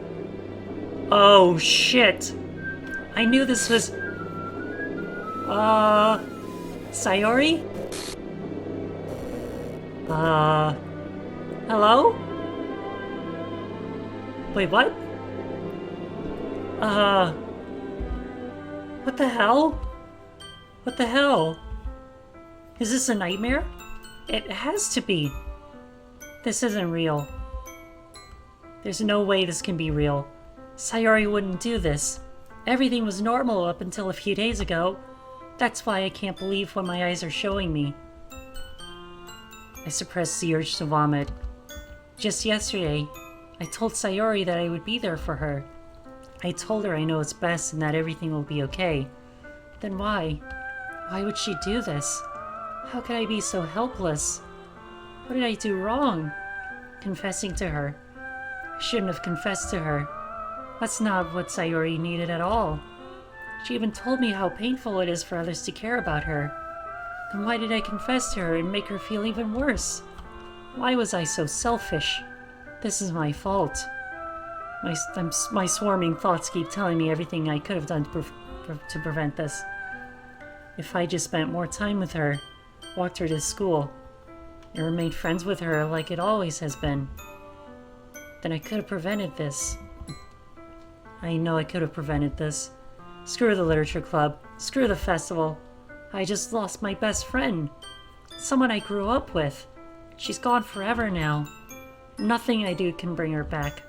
This isn't some game where I can reset and try something different. If I had only one chance and I wasn't careful enough. And now I'll carry this guilt with me until I die. Nothing in my life is worth more than hers. But I still couldn't do what she needed from me. And now, I can never take it back. Never. Never. Never. Never. Never. Holy shit. Wait, what? Oh.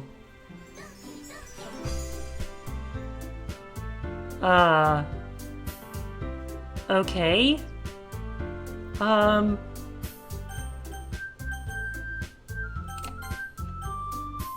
Well, it's too late for that now. I mean, I'm kind of already locked in the... I suppose we could... I see an annoying girl running toward me from the distance, waving her arms in the air like she's totally oblivious to any attention she might draw to herself. That girl is my neighbor and good friend since we were children. You know, the kind of friend you'd never see yourself making today. We used to walk to school together. I don't like that. It's an ordinary school day like any other. Mornings are usually the worst, being surrounded by couples and friend groups walking to school together. Meanwhile, I've always walked to school alone. I always tell myself that it's time I meet some girls or something like that. But I have no motivation to join any clubs. I'm perfectly content just getting by on the average while spending my free time on games and anime. There's always the anime club, but it's not like there'd be any girls in it anyway. Definitely bad vibes there, you're right about that. I mean, holy shit. The school day is as ordinary as ever, and it's over before I know it. After I pack up my things, I stare blankly at the wall, looking for an ounce of motivation. Clubs. There really aren't any that interest me. Besides, most of them would probably be way too demanding for me to want to deal with. Guess I have no choice but to start with the anime club. Fox friend? Ah, Monica!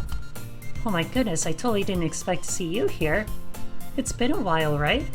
Yeah, it has. Monica smiles sweetly. We do know each other. Well, we rarely talk, but we were in the same class last year. Monika was probably the most popular girl in class. Smart, beautiful, athletic. Basically completely out of my league.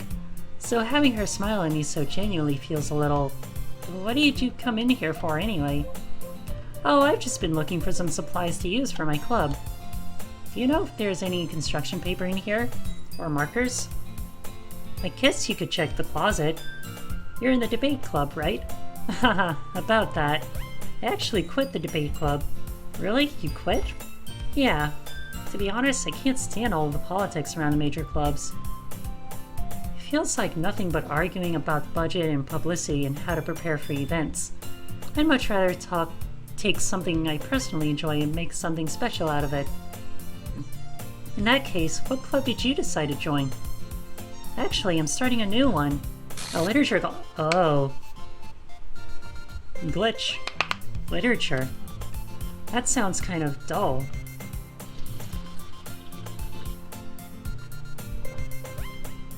She's rewriting everything, chat. I'm gonna call it right now. She's rewriting everything. Monika's the one behind all of this. How many members do you have so far? It's kind of embarrassing, but there are only 3 of us so far. It's really hard to find new members for something that sounds so boring. Well, I can see that. But it's really not boring at all, you know. Literature can be anything. Writing, reading, writing, poetry. I mean, one of my members even keeps her manga collection in the club room. Wait, really? Yeah, it's funny, right? She always insists that manga is literature, too. I mean, she's not wrong, I guess. And besides, a member's a member, right? Did Monika say she? Hey, Fox friend. By any chance, are you still looking for a club to join? I mean, I guess so, but in that case, is there any chance you could do me a big favor?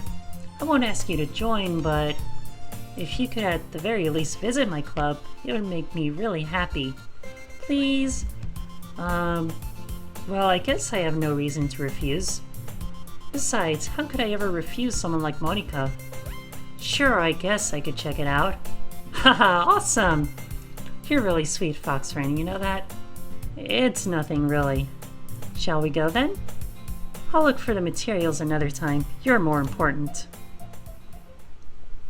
And thus, today marks the day I sold my soul to Monika and her irresistible smile. I timidly followed Monika across the school and upstairs, a section of the school I rarely visit, being generally used for third-year classes and activities. Monika, full of energy, swings open the classroom door. I'm back! And I brought a guest with me. Okay, yeah. Jump scare. Eh? A guest? Seriously, you brought a boy? Way to kill the atmosphere. Don't be mean, Natsuki. But anyway, welcome to the club, Fox friend. All words escape me in this situation. This club is full of incredibly cute girls. So let me guess, you're Monika's boyfriend, right? What? No, I'm not. Natsuki. The girl with the sour attitude, whose name is apparently Natsuki, is one I don't recognize. Her small figure makes me think she's probably a first year. Anyway, this is Natsuki, energetic as usual. And this is Yuri, the vice president. It's nice to meet you. Yuri, who appears comparably more mature and timid, seems to have a hard time keeping up with someone like Natsuki. Yeah, it's nice to meet both of you. So I ran into Fox friend in a classroom, and he decided to come check out the club. Isn't that great? Wait, Monika, didn't I tell you to let me know in advance before you brought anyone new? I was going to, well, you know, sorry. I didn't forget that, but I just happened to run into him. In that case, I should at least make some tea, right? Yeah, that would be great. Why don't you come sit down, Fox friend? The girls have a few desks arranged to form a table. Yuri walks to the corner of the room and opens the closet. Meanwhile, Monika and Natsuki sit across from each other. Still feeling awkward, I take a seat next to Monika. So, I know you didn't really plan on coming here. but we'll make sure you feel right at home, okay? As president of the Literature Club, it's my duty to make the club fun and exciting for everyone. I'm surprised there aren't more people in the club yet. Must be hard to start a new club. You could put it that way. Not many people are very interested in putting out all the effort to start something brand new, especially when it comes to something that doesn't grab your attention like literature. You have to work hard to convince people that you're both fun and worthwhile. But it makes school events like the festival that much more important. I'm confident that we can all really grow in this club before we graduate. Right, Natsuki? Well, I guess. Natsuki reluctantly agrees. Such different girls, all interested in the same goal. Wow, I can't believe I read that wrong. Monika must have worked really hard just to find these two. Yuri returns to the table carrying a tea set. She carefully places a teacup in front of each of us before setting down the teapot in the middle. You keep a whole tea set in this classroom? Don't worry, the teachers give us permission. After all, doesn't a hot cup of tea help you enjoy a good book? I guess.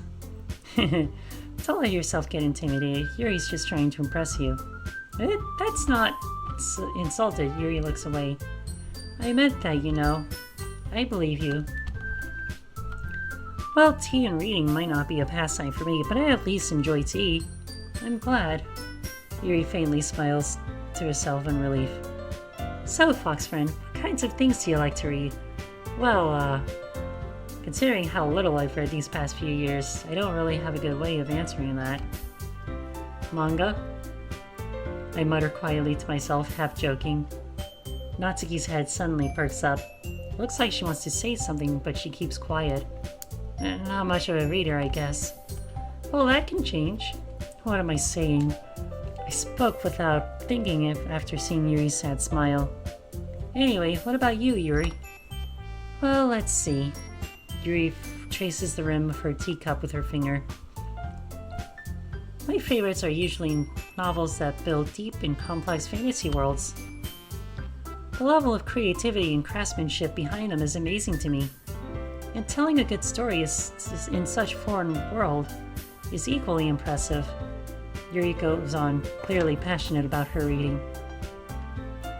She seems so reserved and timid since the moment I walked in, but it's obvious, by the way her eyes light up, that she finds her comfort in the world of books, not people. But you know, I like a lot of things. Stories with deep psychological elements usually immerse me as well.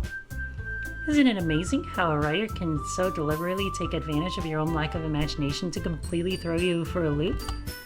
Anyway, I've been reading a lot of horror lately. I read a horror book once. I desperately grasped something I can relate to at the minimal level. At this rate, Yuri might as well be having a conversation with a rock. Haha, I'd expect that from you, Yuri. It suits your personality. Oh, is that so?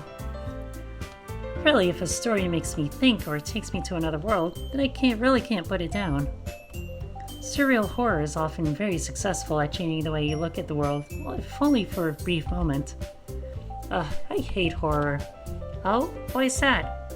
Well, Natsuki's eyes dart over to me for a split second. Never mind. That's right, you usually like to write about cute things, don't you, Natsuki? What? What gives you that idea? You left a piece of scrap paper behind last club meeting.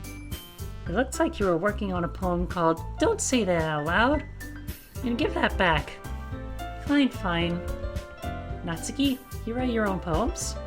Well, I guess sometimes. Why do you care? I think that's impressive. Why don't you share them sometime? No. Natsuki averts her eyes. You wouldn't like them. Not a very confident writer yet. I understand how Natsuki feels. Sharing that level of writing takes more than just confidence. The truest form of writing is writing to oneself. You must be willing to open up your readers, exposing your vulnerabilities, and showing even the deepest reaches of your heart. Do you have writing experience too, Yuri? Maybe if you share some of your work, you can set an example and help Natsuki feel comfortable enough to share hers. I guess it's the same for Yuri. You all sit in silence for a moment. Hey, I just got an idea. How about this? Natsuki and Yuri look quizzically at Monika. Let's all go home and write a poem of our own. Then, next time we meet, we'll all share them with each other. That way, everyone is even. I thought it was a good idea. Well, I think you're right, Monika. We should probably start finding activities for all of us to participate in together. I did decide to take on the responsibility of vice president after all. I need to do my best to nurture the club as well as its members. Besides, now that we have a new member, it seems like a good step for us to take. Do you agree as well, Fox Friend? Hold on, there's still one problem. What's that? Now that we've reached the most important topic, I bluntly come forth with what's been on my mind the entire time. I never said that I would join this club. Monika may have convinced me to stop by, but I never made any decision. I still have other clubs to look at and, I lose my train of thought. All three girls stare back at me with dejected eyes. But, I'm sorry, I thought, The girls exchange glances before Monika turns back to me. I guess I need to tell you the truth, Fox Friend. The thing is, we don't have enough members yet to form an official club. We need 4. And I've been trying really, really hard to find new members. And if we don't find one more before the festival, I'm defenseless against these girls. How am I supposed to make a clear-headed decision when it's like this? I would feel terrible for letting everyone down in this situation. And besides, the club itself seems pretty relaxed. So if writing poems is the price I need to pay in order to spend every day with these beautiful girls. Right. Okay, I've decided then. I'll join the literature club. One by one, the girls' eyes light up. Oh my goodness, really? Do you really mean that, Fox Friend? Yeah. It could be fun, right? You really did scare me for a moment. I mean, if you really just left after all this, I would be super pissed. Fox Friend, I'm so happy. We can become an official club now. Thank you so much for this. You're really amazing. I'll do everything I can to give you a great time, okay? Thanks, I guess. Okay, everyone. I think with that, we can officially end today's meeting on a good note. Everyone remember tonight's assignment. Write a poem and bring it to the next meeting so we can all share. Monika looks over at me once more. Fox Friend, I look forward to seeing how you express yourself. Yeah. Can I really impress the class star Monika with my mediocre writing skills? I already feel the anxiety welling up inside me. Meanwhile, the girls continue to chit-chat as Yuri cleans up the tea set. I guess I'll be on my way then. Okay, I'll see you tomorrow then. I can't wait. With that, I depart the club room and make my way home. The whole way, my mind wanders back and forth between the 3 girls. Natsuki, Yuri, and of course, Monika. Will I really be happy spending every day after school in a literature club? Perhaps I'll have the chance to grow closer to one of these girls. Alright, I'll just need to make the most of my circumstances, and I'm sure good fortune will find me. And I guess that starts with writing a poem tonight.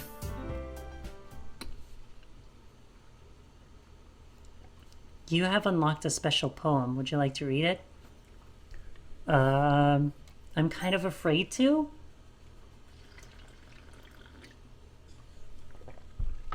But hey, it's for the chat. I can't convince myself to go to therapy when I'm the happiest I've ever been. I'd rather keep this up until I blow my cover and someone takes me to the emergency room. Well then.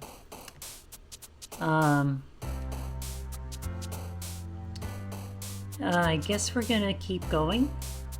Invaluable. Unrestrained. Beauty. Tenacious. Whoa, okay. Did Yuri's face change just now?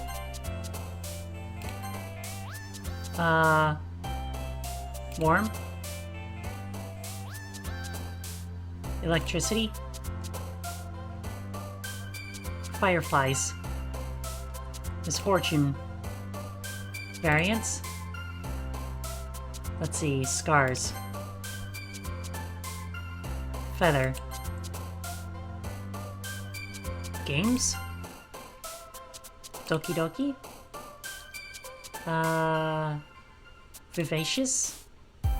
Afterimage. Fear? Climax. Peace.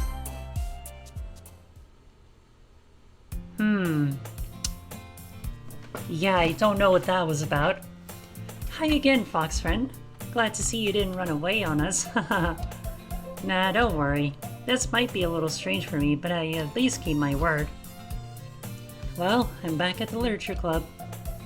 I was the last to come in, so everyone else is already hanging out. Ah! Yuri, what happened to your face?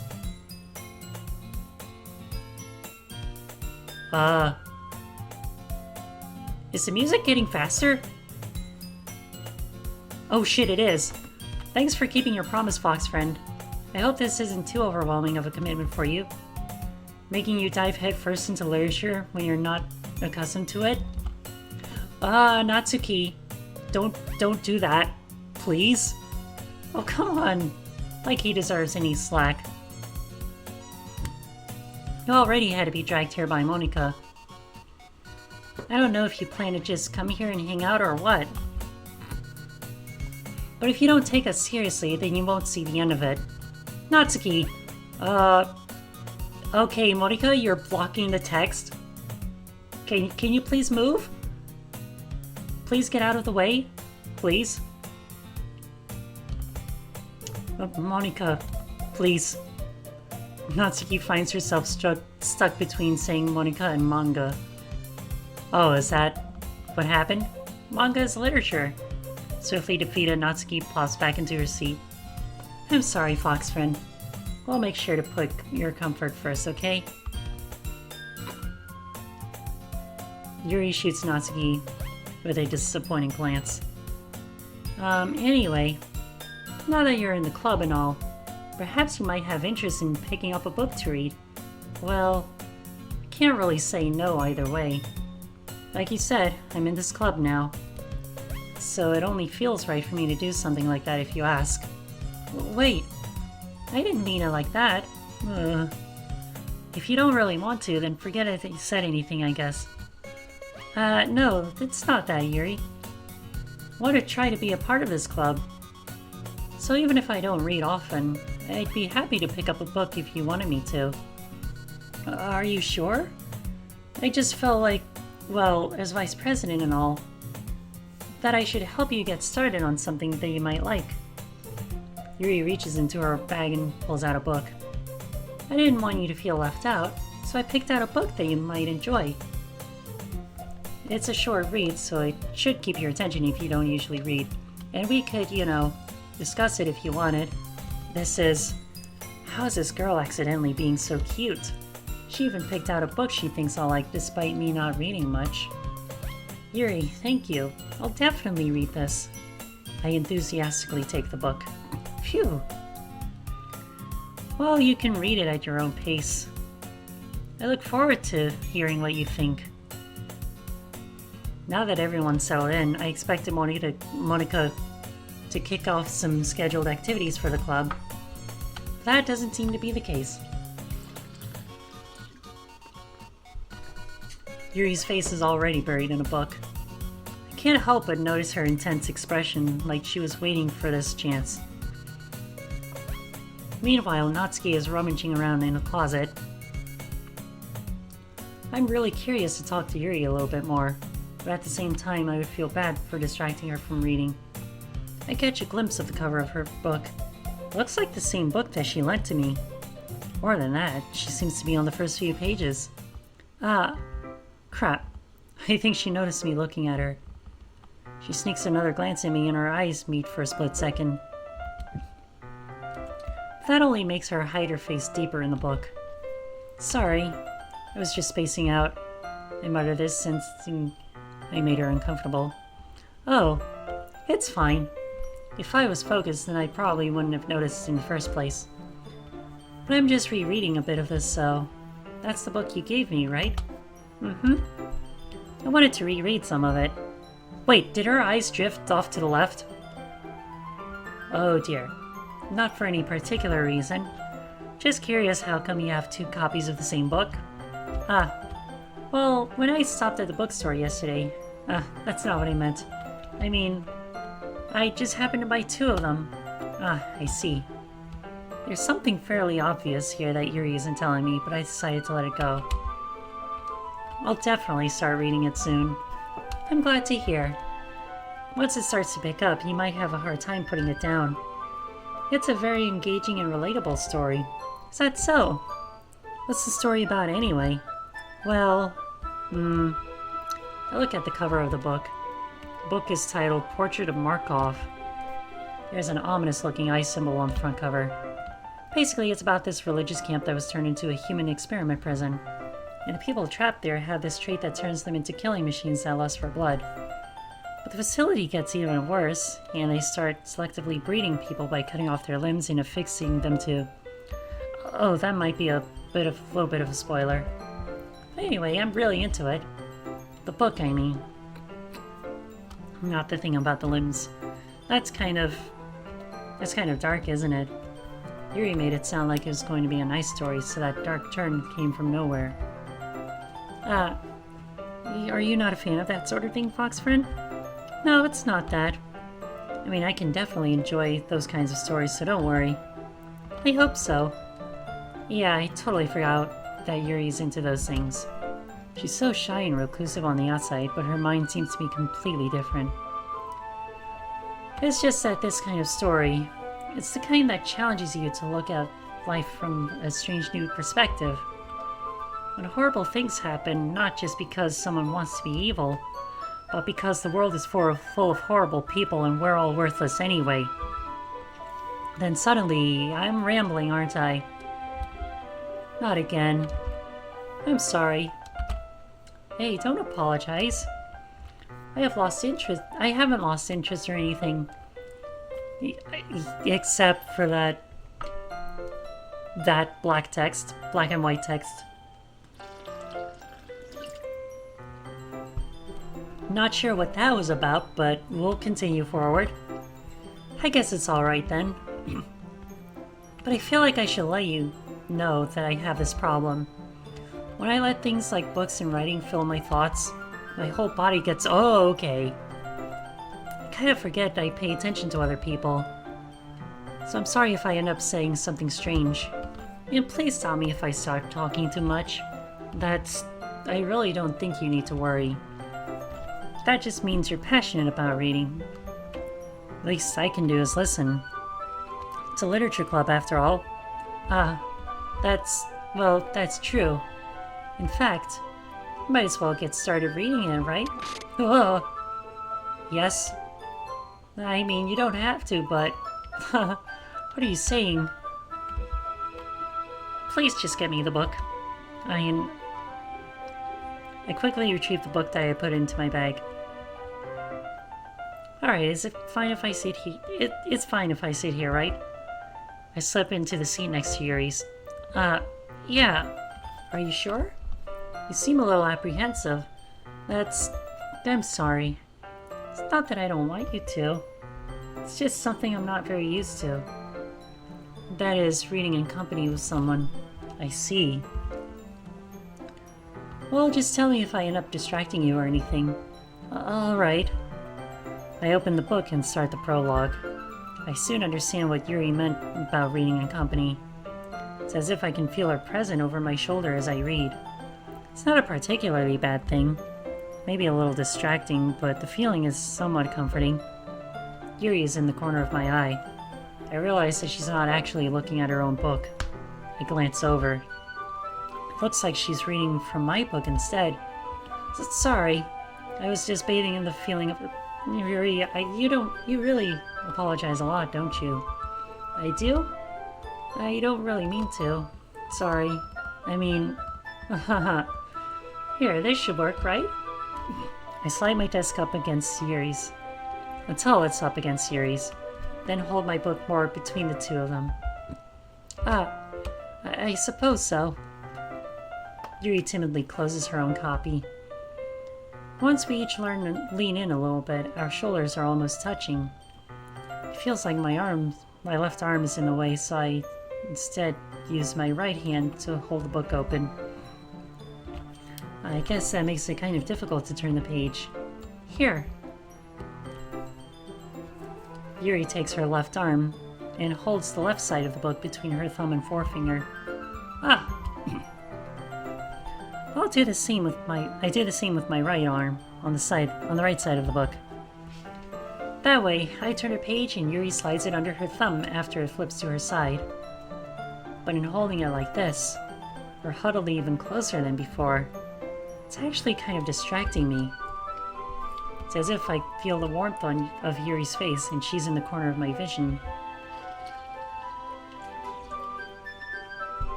Are you okay? Eh? To turn the page. Sorry. I think I got a bit distracted for a second. I glance over at Yuri's face again and our eyes meet. I don't know how I'll be able to keep up with her. That's okay. You're not as used to reading, right? I don't mind being patient if it takes you a bit longer. It's probably the least I can do, since you've been so patient with me. Yeah. Thanks. We continue reading. Yuri no longer asks me if I'm ready to turn the page. Instead, I just assume that she finishes the page before me, so I turn it by my own volition. We continue the first chapter in silence. Even so, turning each page almost feels like an intimate exchange. My thumb gently letting go of the page, letting it flutter over to her side as she catches it under her own thumb. Hey, Yuri. Oh, you have a question, Noah? What is it? This might be a silly thought, but the main character kind of reminds me of you a little bit. Eh? No, I don't relate to this character at all. Definitely not. Really? I was just thinking the way she second guesses things she says and all that. Why are you adorable and cute every day? Because it's good to be cute. That's what you were talking about. Sorry. Thought you meant something else about her. Something else? Never mind. We didn't get that far yet. So I don't know why that came into my head.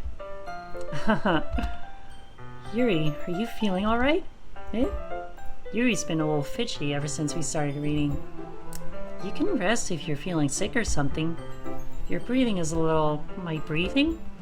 Yuri puts her hands on her chest as if to feel her heartbeat. I didn't even notice. Anyway, I'm fine. I just need some water. Alright, don't push yourself. Yuri stands up and practically rushes out of the classroom. What on earth was that about? Fox friend? Did something happen just now? Eh? I have no idea. Yuri was acting a little strange, I guess. So you don't know anything. Sorry, I can't say I do. Are you worried about her? Oh, no, not really. I was just making sure that you didn't do anything to her. No, nothing. Haha, don't worry. I believe you, silly. Yuri just does this sometimes, so it's nothing alarming. Alright, if you say so. Anyway, why don't we start with sharing our poems with each other? Eh? Shouldn't we wait for Yuri? Well, she might be a while, so I figured we'd get started without her. Is that okay? Yeah, I was just asking. I stand up. I make a mental note of where I left off in the book, and then slip it back into my bag. So I guess I'll bring it to Natsuki first. I told Natsuki I was interested in her poems yesterday. It's probably only fair that I share mine with her first. Well, it's about what I expected from someone like you. That's a little blunt. Well, excuse me, princess. It's not like I said that it was bad. It just didn't invoke any emotions. So basically it's not cute enough for your tastes. Do you want to get smacked? I'll pass. Well, anyway, I guess I need to show you mine. Not that you'll like it. Eagles can fly, monkeys can climb, crickets can leap, horses can race, owls can seek, cheetahs can run, eagles can fly, people can try, but that's about it. Yeah, I told you that you weren't gonna like it. I like it. Oh yeah, we can use the skip button now. So I guess we'll read Monica's poem. Hi, fox friend. Having a good time so far? Yeah. Good, glad to hear it. By the way, since you're new and everything, if you ever have any suggestions for the club, like new activities or things that we can do better, I'm always listening. Don't be afraid to bring things up, okay? Alright, I'll keep that in mind. Of course, I'll be afraid to bring things up. I'm much better off just going with the flow until I'm more settled in. Anyway, want to share your poem with me? It's kind of embarrassing, but I guess I have to. Don't worry, fox friend. We're all a little embarrassed today, you know? But it's that sort of barrier that we will all learn to get past soon. Yeah, that's true. I hand Monica my poem. Great job, fox friend. I was going ooh in my head while reading it. It's really metaphorical. I'm not sure why, but I didn't expect you to go for something so deep. I guess I underestimated you. It's easiest for me to keep everyone's expectations low. That way it always counts when I put in some effort. Haha, that's not very fair. Well, I guess it worked anyway. You know that Yuri likes this kind of writing, right? Writing that's full of imagery and symbolism. Sometimes I feel like Yuri's mind is totally detached from reality. I don't mean like that like it's a bad thing though. But sometimes I get the impression that she's totally given up on people. She spends so much time in her own head that it's probably a much more interesting place for her. But that's why she gets so happy when you treat her with a lot of kindness. I don't think she's used to being indulged like that. She must be really starved for social interaction, so don't blame her for coming on a little strongly. Like earlier. I think if she gets too stimulated, she ends up withdrawing and looking for alone time.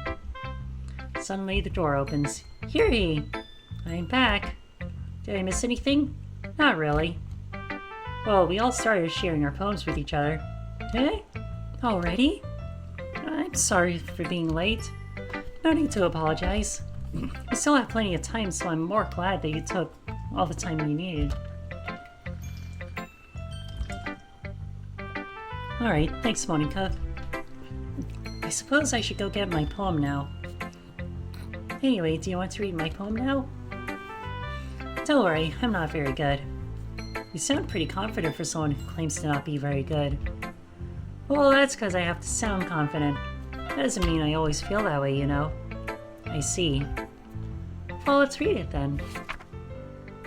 Hole in wall. But he wasn't looking at me. Confused, I frantically glance at my surroundings. But my burned eyes can no longer see color. Are there others in this room? Are they talking? Or are they simply poems on flat sheets of paper? Sound of frantic scrawling people. Scrawling. Playing tricks on my ears?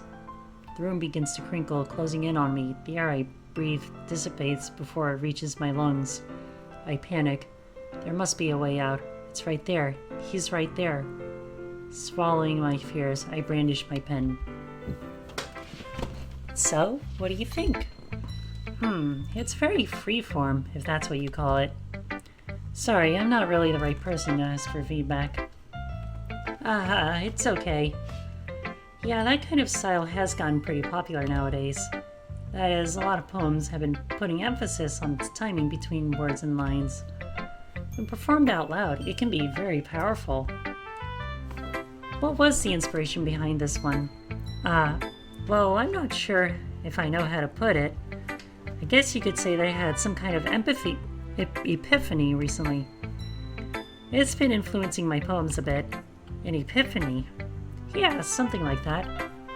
I'm kind of nervous to talk about deep stuff like that, because it's my kind of coming on strongly. Maybe after everyone's... Oh, I can skip this now. Alright, time to read Yuri's poem. As Yuri reads the poem, I notice her eyes lighten. Exceptional. Eh? What was that? Did I say that out loud? Yuri first covers her mouth, but then ends up covering her whole face. Oh. He's going to hate me. You really didn't do anything wrong, Yuri. Eh? I guess you're right. What am I getting so nervous for? Yuri takes a breath. So, what kind of writing experience do you have? Your use of imagery and metaphors indicates you've written a lot of poetry before. Really? Wow, that's a huge compliment coming from you. This is actually my first time, really. Huh? Yuri stares at me blankly, then looks at my poem again. Well, I know that. I just meant, Yuri trails off, unable to find an excuse. She traces her finger along the words in the poem, as if breaking it down more thoroughly. Yeah. Okay. This is the reason I was able to tell. It's just that there are specific writing habits that are usually typical of new writers.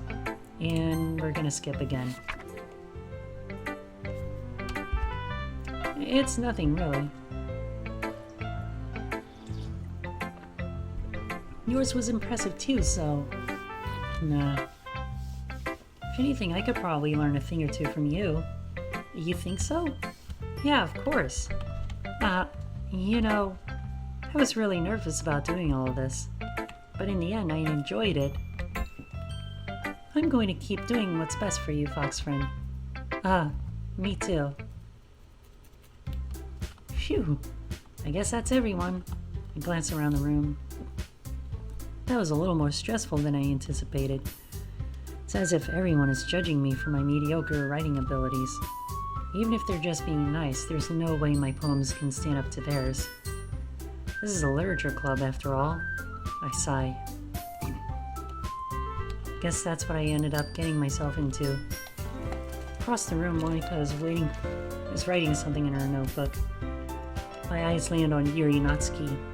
They gingerly exchange sheets of paper, sharing their respective poems.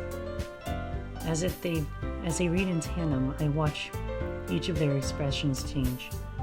Natsuki's eyebrows furrow in frustration. Meanwhile, Yuri smiles sadly. What's with this language? Eh? Did you say something? Oh, it's nothing. Natsuki dismissively returns the poem to the desk with one hand. I guess you could say it's fancy. Thanks. Yours is cute. Cute? Did you completely miss the symbolism or something? It's clearly about the feeling of giving up. How can that be cute? I know that. I just meant the language, I guess. I was trying to say something nice. You mean you have to try that hard to come up with something nice to say? Thanks, but it really didn't come out nice at all.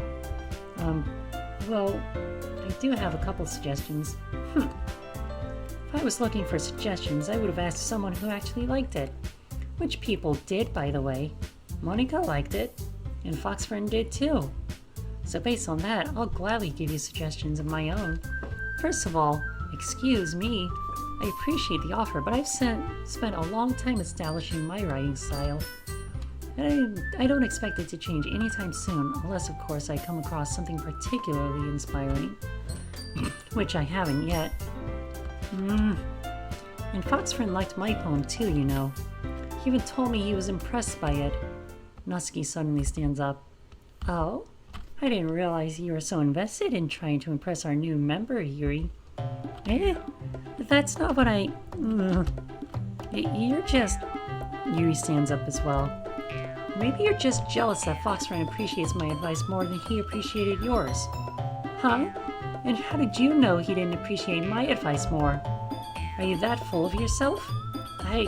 No. If I was full of myself, I would deliberately go out of my way to make everything I do overly cutesy. Ugh. Well, you know what?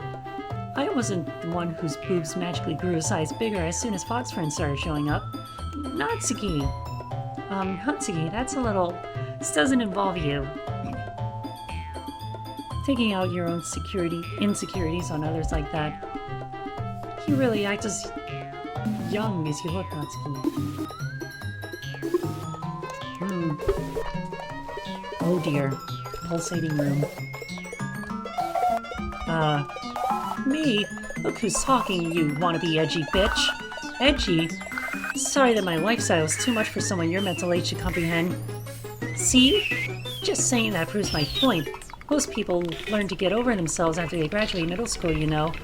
If you want to prove anything, just stop harassing others with your sickening attitude. Think you can counterbalance your toxic personality just by dressing and acting cute? The only cute thing you know is how hard you try. Whoa, be careful or you might cut yourself on that edge, Yuri. Oh, my bad, you already do, don't you? Did you just accuse me of cutting myself? What the fuck is wrong with your head? Yeah, go on. Let Fox Friend hear everything you really think. I'm sure he'll be head over heels for you after this. Suddenly Yuri turns towards me as if she's just noticed I was standing here. Fox Friend, she's just trying to make me look bad. That's not true. She started it. How did I get dragged? Yuri? No? Natsuki? Yuri? No?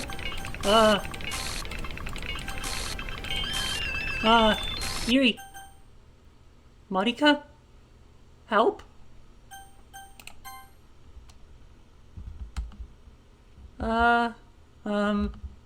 Hey, Fox Friend. Why don't we step outside for a little bit, okay? Sorry about that. They really shouldn't have tried to get you involved. It's probably better for us to stay out of this. We'll go back inside once they're done yelling. Some president I am, right? I can't even confront my own club members properly. I just wish I was able to be a little more assertive sometimes. But I never have it in me to put my foot down against others.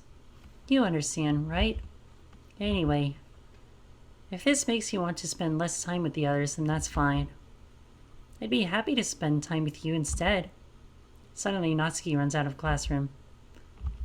Oh dear. She quickly runs away. Oh dear.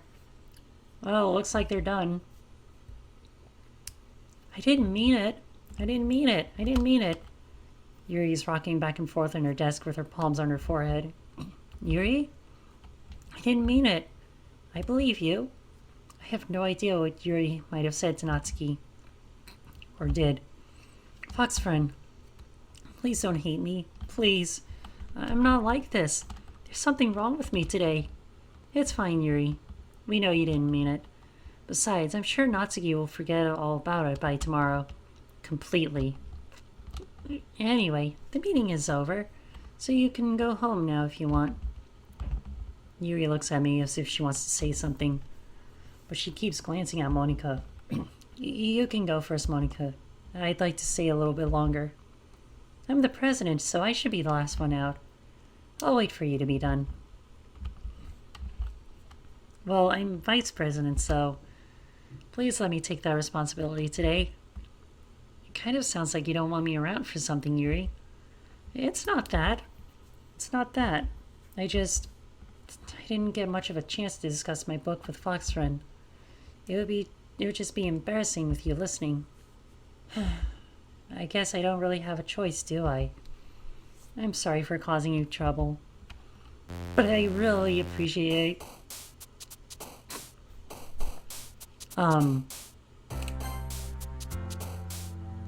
Oh.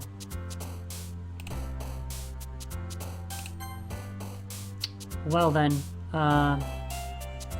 Precious? Incongruent? Graveyard? Journey? Universe? Inferno? Desire? Music?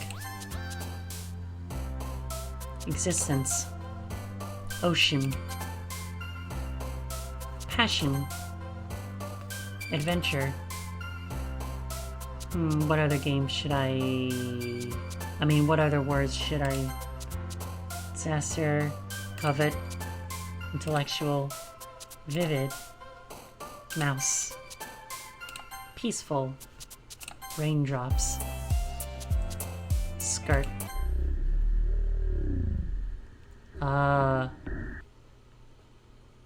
Natsuki? Another day passes and it's time for the club meeting already. I've gotten a little more comfortable here over the past couple of days. Entering the club room, the usual scene greets me.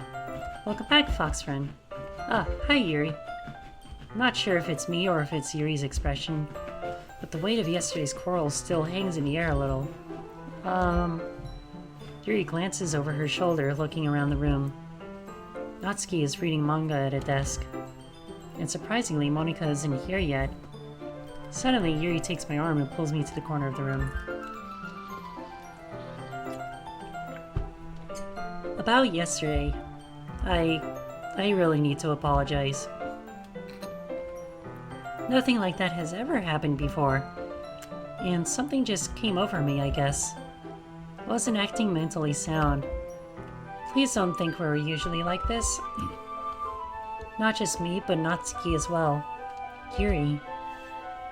I'm happy you were considerate and apologized. You don't have to worry too much. Even though I've only been here a couple days, I could tell something was off yesterday. Maybe we were just a little extra sensitive because it was our first time sharing poems. But whatever it was, it didn't make me think any less of you. I had already decided that there was no way you could be a bad person. And now that you're apologizing, I know you didn't really mean it. Fox friend, don't say those kinds of things so frankly. They make me a little too happy. I'm really glad that you're such an understanding person. And I'm really glad you joined this club. Everything is a little bit brighter with you around and... sorry, what am I saying right now? Hey, have you guys seen Monika? No, I haven't. I was kind of wondering where she was. And... Yuri, I guess you haven't either. Yuri is clearly taken aback by how calmly Natsuki is addressing her. No, I haven't. Jeez, this isn't like her at all. I know it's stupid, but I can't help but worry a little bit. What? Why are you looking at me like that? Natsuki, about yesterday. I just wanted to apologize. Promise I didn't mean any of the things I said. I'll do my best to stay under control from now on. So, Yuri, what the heck are you talking about? Did you do something yesterday? Yeah? Jeez. Whatever's on your mind, I'm sure it was nothing. I don't even remember anything bad happening. You're the kind of person who worries too much about the little things, aren't you? But... okay? So... yeah? Okay. I'll accept your apology anyway, if it helps you feel a little better about it. Besides, it's kind of nice to hear, since I was always afraid you secretly hated me or something like that. Hehe. No, not at all. I don't hate you. Haha. Well, you're kind of weird, but I don't hate you either. Natsuki turns to me. You're still on trial, though. Hey. Suddenly, the door swings open. Sorry, I'm super sorry. There you are.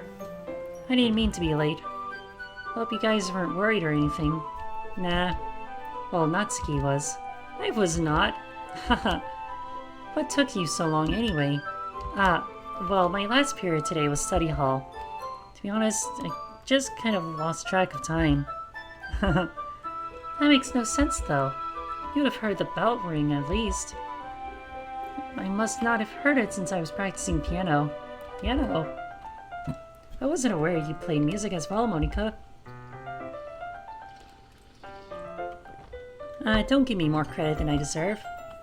I guess I've been practicing for a while, but I'm still not really good yet. Still. That must require a lot of dedication. So I'm still impressed.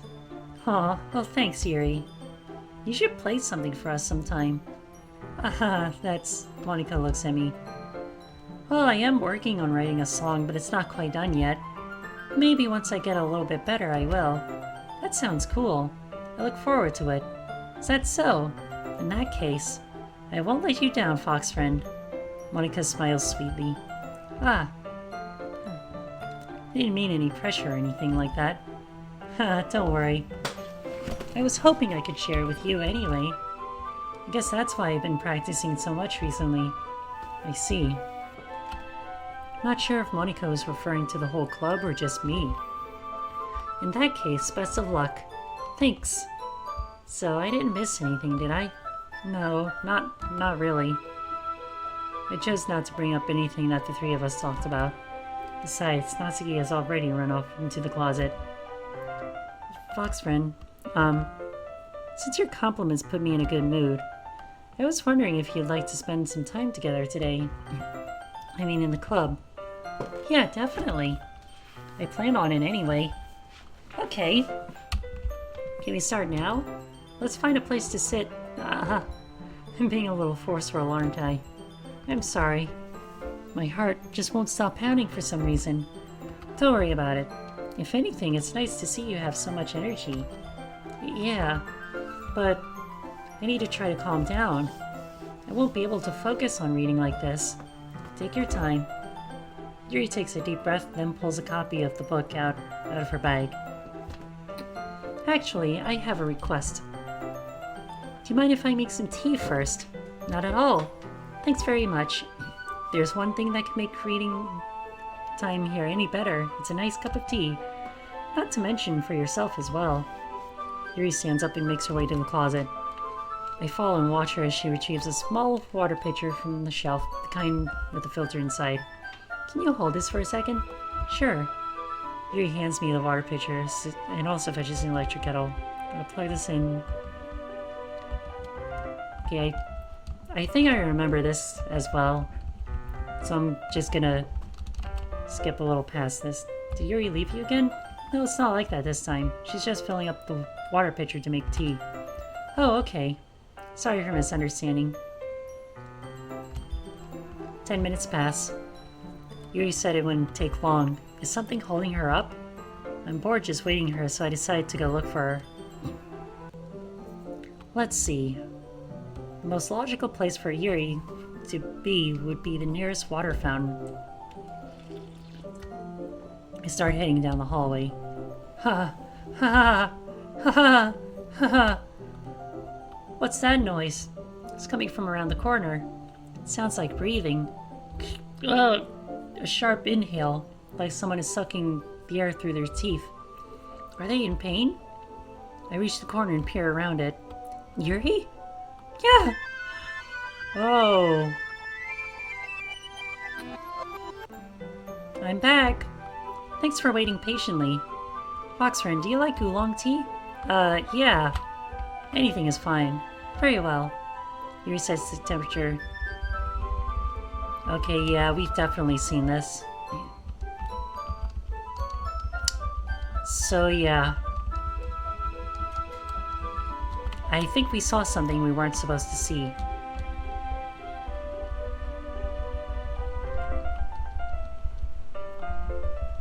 Terrible posture.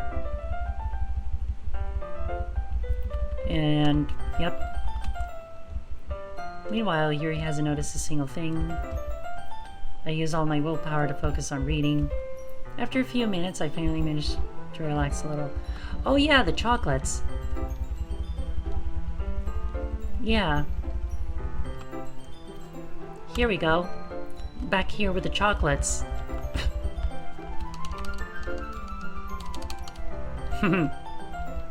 She noticed. I can't, Fox friend.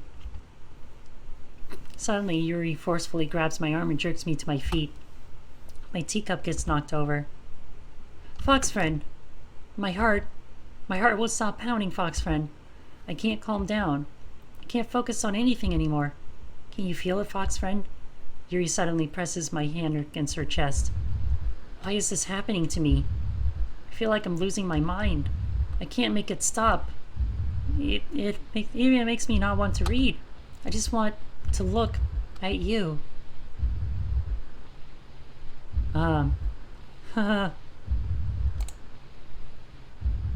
okay.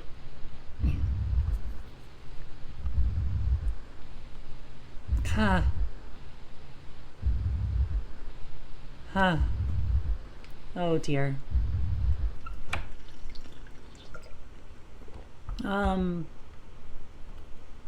It's time to share poems. Yeah, that was unsettling. I'm gonna show Natsuki my poem first. Well, it's not really any worse than your last one, but I can't really say it's any better either. Phew. Huh? Phew what? Well, anything that isn't a train wreck I'll take as a win. And I get the feeling you're probably the most critical. Hey, what makes you... Wait, maybe that was a compliment. Glad to see someone recognizes my experience. Well then, keep practicing and maybe you'll be as good as me someday. That's, something tells me Natsuki completely missed the point. Just make sure you find a little bit of influence from everyone. I think you're at least being influenced by Yuri a little bit, aren't you? I mean, I know you've been, like, spending some time with her or whatever. But you know, Monika and I are just as good as her. At poems, I mean.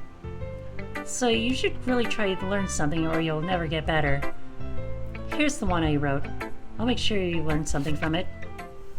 Amy likes spiders. You know what I heard about Amy? Amy likes spiders. Yeah, we've already... Not bad, right? It's quite longer than yesterday's. Yesterday's was way too short. Hope you didn't think that was the best I could do. No, of course not. Anyway, the message is pretty straightforward. Yeah, we've definitely been through this. I guess thanks, but it's not obvious that you respect Yuri more. It's obvious that you respect Yuri more. So, whatever. Okay, I guess we'll show Yuri next. I've been waiting for this. Let's see what you've written for today. Yuri stares at the poem with a surprised expression on her face. Do you like it? Fox friend, this one might even be better than yesterday's. How did you even pick up on this so quickly? Just yesterday I was telling you the kind of techniques worth practicing. Maybe that's why. You did a good job explaining. I really wanted to give it more imagery. Yuri visibly swallows. Even her hands appear sweaty. That makes me so happy. It's so amazing to feel like I'm valued, Fox friend. Everything that you write is a treasure to me. My heart pounds just holding it. Haha. I want to write a poem about this feeling. Is that bad, Fox friend? I'm not being weird, right? I'm having a harder time than usual at concealing my emotions. I'm kind of embarrassed. But right now, I just want you to read my poem too. Okay? Wheel. A rotating wheel, turning an axle, grinding bolt head. Linear gearbox, falling sky. 7 holy stakes, a docked ship. A portal to another world. A thin rope tied to a thick rope, a torn harness. Parabolic gearbox, expanding universe, time controlled by slipping cogwheels. Existence of God, swimming with open water in all directions. Drowning, a prayer written in blood. A prayer written in time devouring snakes with human eyes. A thread connecting all living human eyes. A kaleidoscope of holy stakes. Exponential gearbox, a sky of exploding stars.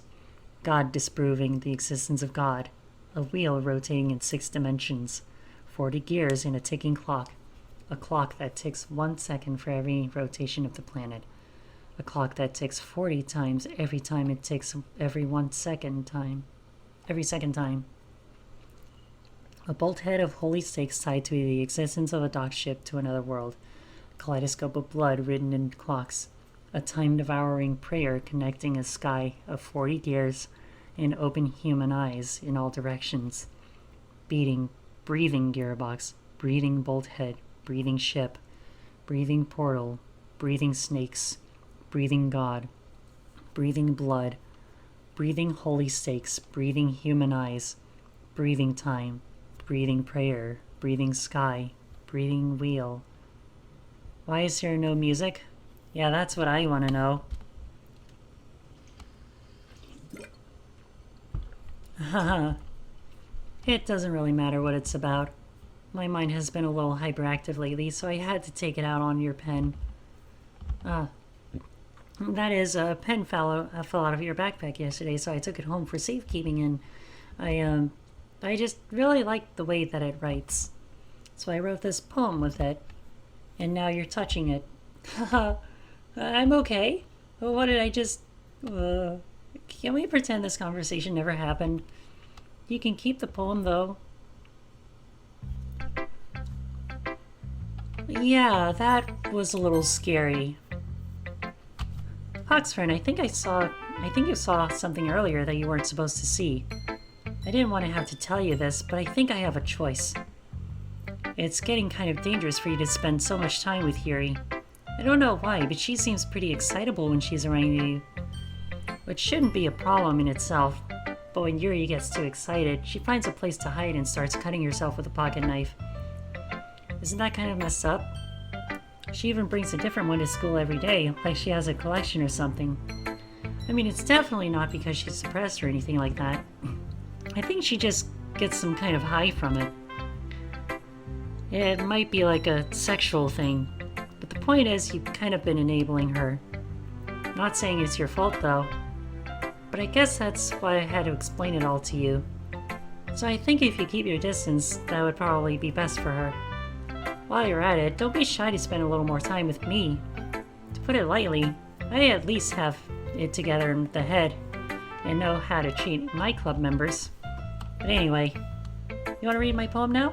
I like the way this one turned out, so I hope you do too. Save me. The colors, they won't. Bright, beautiful colors. Flashing, expanding, piercing, red, green, and blue. An endless cacophony of meaningless noise. The noise, it won't stop. Violent, grating waveforms. Squeaking, screeching, piercing, sine, cosine, tangent. Like playing a chalkboard on a turntable. Like playing a knife on a breathing ribcage. Endless poem of meaningless. Delete her. Wait, what?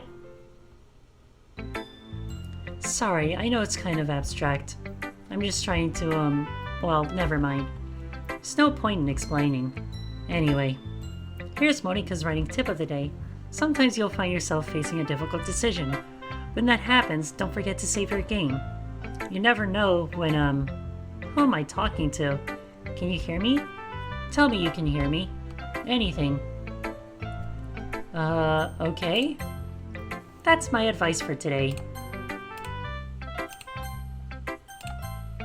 Yeah, I'm definitely gonna save. Thanks for listening. Okay. Things I like about Papa. I like when Papa comes home early. I like when Papa cooks me dinner. I like when Papa gives me allowance. I like when Papa spends time with me. I like when Papa asks me about my friends. I like when Papa asks me about anything. I like when Papa gives me lunch money. I like when Papa comes home before sundown. I like when Papa cooks. I like when Papa gives me privacy. I like when Papa doesn't tell me how to dress. I like when Papa doesn't comment on my friends. I like when Papa doesn't comment on my hobbies. I like when Papa doesn't come home without waking me up. Whoops, I accidentally skipped all of it. Okay, everyone. We're all done reading each other's poems, right? We have something we need to go over today, so if everyone could come sit at the front of the room. Is this about the festival? Well, sort of. Do we really have to do something for the festival?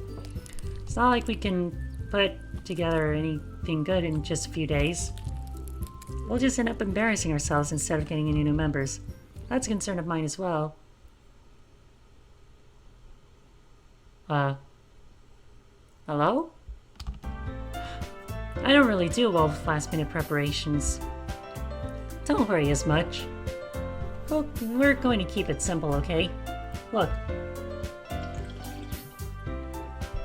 I know everyone's been a little more lively ever since Foxfriend joined and we've started with some club activities. But this isn't the time for us to become complacent. We still only have 4 members. And the festival is only our real chance to find more, you know? What's so great about getting new members anyway? We already have enough to be considered an official club. More members will just mean everything gets noisier and more difficult to manage. That's the key. I don't think you're looking at this the right way at all. Don't you want to share your passion with as many people as you can? To inspire them and to find the same feelings they brought you here in the first place? The Literature Club should be a place where people can express themselves like they can't do anywhere else. It should be a place so intimate that you never want to leave. I know you feel that way too. I know we all do. So that's why we should work hard and put something together for the festival, even if it's something small. Right, Fox Friend? Oh come on. You can't take advantage of Fox Friend to agree with you just because she doesn't know how to say no to anything. Look, Monica, do you really think any of us joined the club with other people in mind? Yuri never even talked until Fox Friend joined. As for me, I like it better here than I do at home. And Fox Friend isn't even passionate about literature in the first place. And that's everyone. Sorry, but you're really the only one who is so interested in finding new members. The rest of us are fine like this. I know you're president and all, but you should really consider our opinions for once. Monica is clearly taken aback by Natsuki's words. That's not true at all. I'm sure Yuri and Fox Friend want to get more members too, right? I don't know about Yuri, but I'm kind of indifferent. If I showed as much enthusiasm as Monica wanted, then I would probably be lying. Still, if it's up to me to rescue the situation... no. Natsuki's right, isn't she? This club, it's nothing more than a place for a few people to hang out. Why did I even think that everyone here saw it the same way as I did? But that doesn't mean we're against getting new members or anything. Fox Friend, why did you even join this club? What were you hoping to get out of it? Well, it's not really something I can be honest about, is it? In fact, if I remember, you weren't even given a chance not to join. Monica sits down and stares at her desk. What's the point of all this anyway? What if starting this club was a mistake? Now you've done it, Natsuki. What, me? I just spoke my mind. Is it a crime to be honest? It's not about being honest. It's about word choice. Besides, you have no right to speak for everyone else in the club like that. You don't understand at all. I just want a place that feels nice to hang out with a few friends. Is there a problem with the club being that for me? There aren't any other places like that for me. And now Monica wants to take it away from me. She's not taking anything away. No, Fox Friend. It's not the same. I won't be the same with the direction she wants to take it. If I wanted that, then I could have just joined any other stupid club. But this one, I mean, at least for a little bit of time, things were nice. Natsuki starts picking up her things. I'm going home. I feel like I don't belong here right now. Natsuki. Natsuki ignores Yuri and walks out of the classroom. This is bad. I don't know what to do. Well, do you have an opinion on the festival? I don't know. Kind of indifferent, I guess. Who cares about the obnoxious brat? I mean, I like how nice and quiet the club is right now. And I'm just happy with you here. But still, I'm the vice president. It's not right for me to ignore my responsibilities like that. Nobody would cry if she killed herself. Oh, that didn't even feel like a jump scare? Yeah, probably not. Okay, the other one did, yeah. I should do my best to consider everyone's perspective and make the decision that's right for the club. But what about you, Fox Friend? What do you want to get out of this club? Yuri repeats the same question as Monica. I decide giving an indirect answer is better than nothing. I think the most important thing is for everyone to get along. And for the club to provide something that you can't get anywhere else. I don't think it's about how many members, but rather the quality of each member. That's what will end up making the Literature Club a special place. I see. I really agree with you. Each member contributes in their own qualities in a special way. With each change in members, the identity of the club as a whole will change too. I don't think that's necessarily a bad thing. Stepping out of your comfort zone once in a while. So if you would like to help Monika with the festival, then I'm on your side as well. Alright. Also, is it just me, or did Yuri's eye bleed just now? Well, maybe we can talk to Natsuki tomorrow. Yuri nods. Hey Yuri. Eh? I know things were a little awkward yesterday, but I feel like you deserve to know that I still think you're a wonderful vice president. And also, you're a wonderful friend. Monika, I want to do everything I can to make this the best club ever. Okay? Me too. Yeah. Let's all go home for today. We'll talk about the festival tomorrow. Okay. I look forward to it. Shall we go, Fox friend? Please don't take this the wrong way, but I'm going to chat a little bit with Fox friend before we leave. Just to see what he thinks of his time here and all that. It's important to me as president. Yuri looks a little troubled, but she doesn't protest. Okay. I trust your judgment, Monika. In that case, I'll see the two of you tomorrow. See you tomorrow.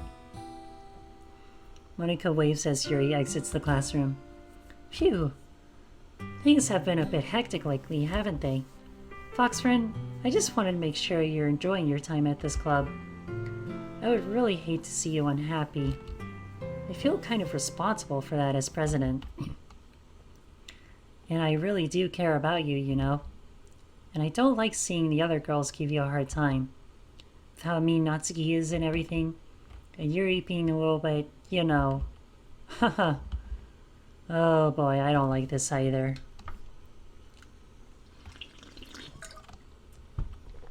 Sometimes it feels like you and I are the only real people here. You know what I mean? But it's weird because in all the time you've been here, we've hardly gotten to spend any time together. I mean, I guess it's technically only been a couple of days. Sorry, I didn't mean to say something weird. There are just some things that I've been hoping to talk about with you. Things I know only you could understand. So that's why... Wait, not yet! No! Wow. Yep, we just cut her off like that. See, beauty, shiny, melancholy, extraordinary. Oh, that's a lot of ones. Sunset. Party? Kiss. Variance. Dazzle. Brief. Spinning. Heartbeat. Disarray. Fireworks. Vertigo. This one. Eternity? Daydream? Marriage? No, wait. Agonizing? Doki Doki. Hi, Fox friend. I've been waiting for you. Are you ready to continue reading? I brought my best tea today. Monika, I told you not to... Is she really late again? Inconsiderate as usual, Natsuki. Excuse me? Must you always interrupt my conversations with your incessant yelling? What are you talking about? You say that like I do it on a regular basis or something. I just wasn't paying attention, okay? I'm sorry. Seriously, what's gotten into you lately? Me? Nothing. Is it really that bad? See, it is something. I'll get over it. It's not even anything noteworthy. I've just been feeling a little on edge lately. Anyway, we don't need to talk about it. Well, I just feel like I needed to bring it up. It's not like I really care or anything. Oh man. I'm the last one here again. Well, Fox friend just walked in too. Were you practicing piano again? Yeah. Haha. You must have a lot of determination. Starting this club is still trying to make time for piano. Well, maybe not determination, but I guess passion. About Natsuki, we were all talking yesterday, and well, we decided that we would like to support the festival as well. However, I understand how you feel about not wanting the club to change. I think we all kind of feel that way. So long as we're all working together, this club will never become something we don't want. Also, if you help us out with the festival, then I'll buy you a new manga. Haha. Sorry, that last part was really funny. Look, I did some thinking about yesterday. I was a little more hostile than I meant to be. I guess I really felt threatened or something. But I know this is something we're doing together. Another new member wouldn't hurt, as long as you're cool. And I guess another girl would be nice this time. But more importantly, I would hate to see the event suck just because I chose to back out. I'm a pro, you know. So I'm gonna help too, and we'll make sure it's done right. Thank goodness. Isn't that great, Monika? Monika? Ah, yeah, that's wonderful.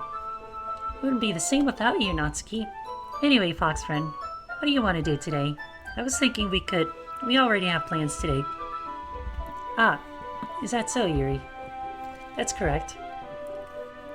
Fox friend is already engaged in a novel that we're reading together. Aren't you glad I've already gotten him into literature, Monika? I suppose. I was just... Actually, it doesn't matter. It really doesn't. You guys can do whatever you want. Yes! Thank you for understanding, Monika. Actually, I have a request. Do you mind if I make some tea first? Not at all. Oh yeah, we can skip this one as well.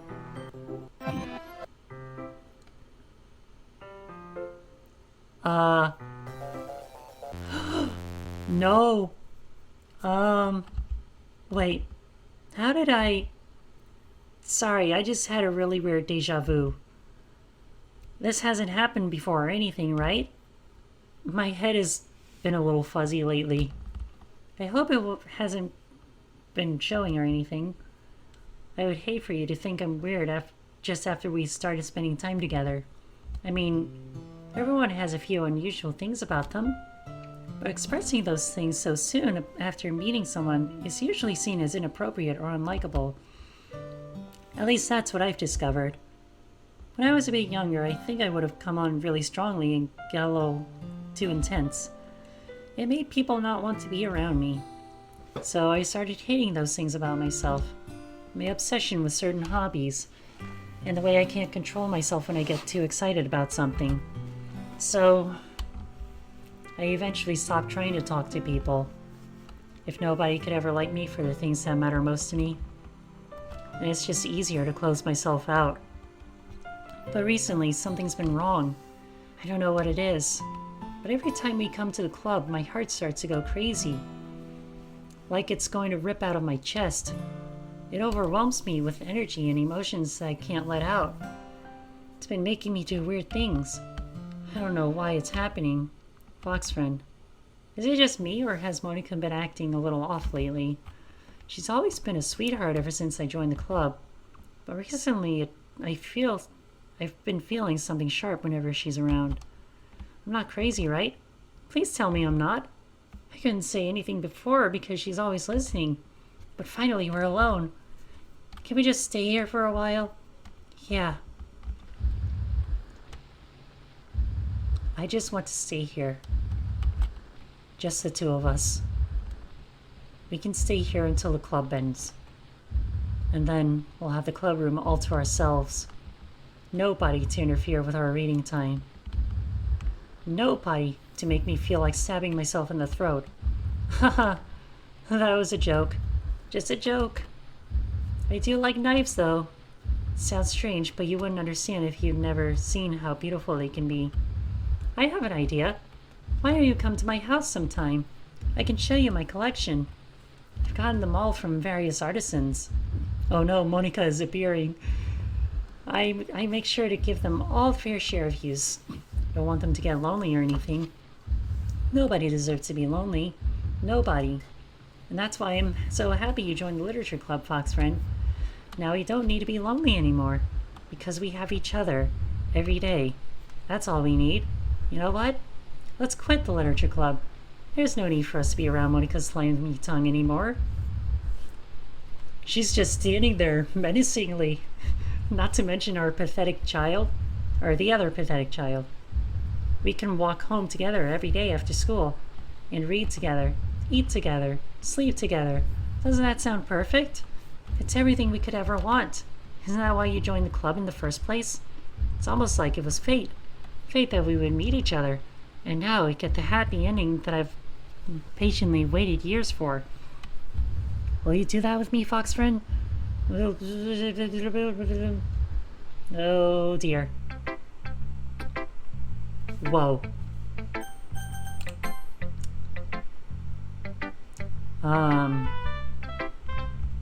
This one's alright.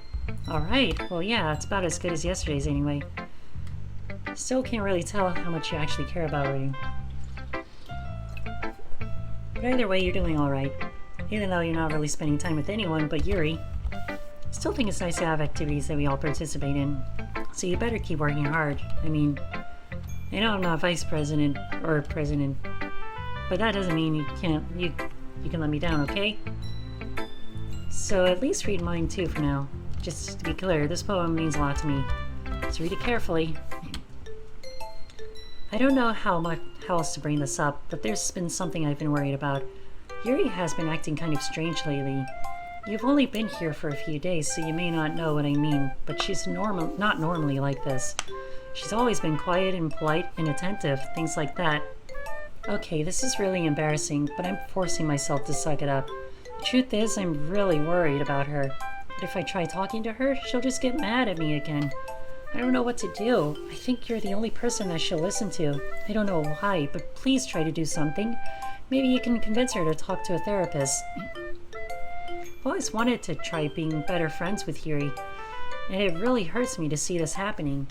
I know I'm going to hate myself later for admitting that, but right now I don't care. I just feel so hopeless. So please see if you can do something to help. I don't want anything bad to happen to her. I'll make you cupcakes if I have to. Just please try to do something. As for Monika, I don't know why, but she's been really dismissive about this. It's like she just wants us to ignore it. So I'm mad at her right now, and that's why I'm coming to you about this. Don't let her know I wrote this. Just pretend I gave you a really good poem, okay? I'm counting on you. Thanks for reading. I changed my mind. Ignore everything you just read. There is no point in trying to do anything. It's Yuri's own fault that she's so unlikable. Oh yeah, she's faceless now. Cool. Can you hear me, fox friend? If you would spend more time with Monika, all those problems would go away. Yuri and I are too messed up for someone so wonderful as you. Just think of Monika from now on. Just Monika. Just Monika. Just Monika. Just Monika. Team Salvato. Just Monika.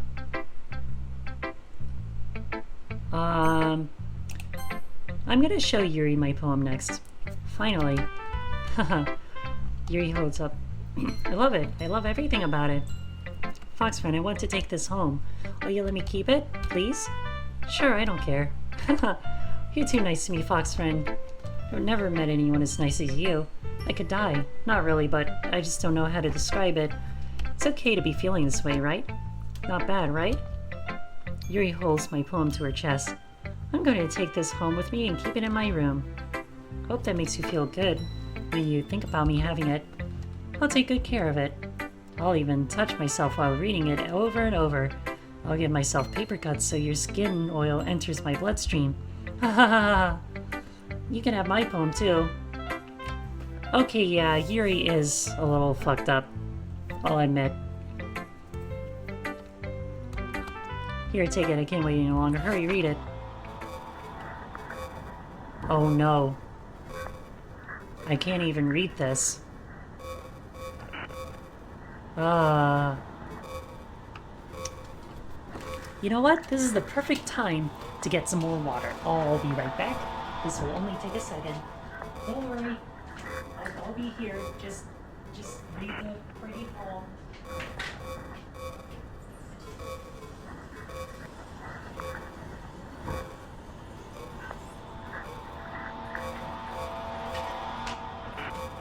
Just keep reading the pretty poem, chat.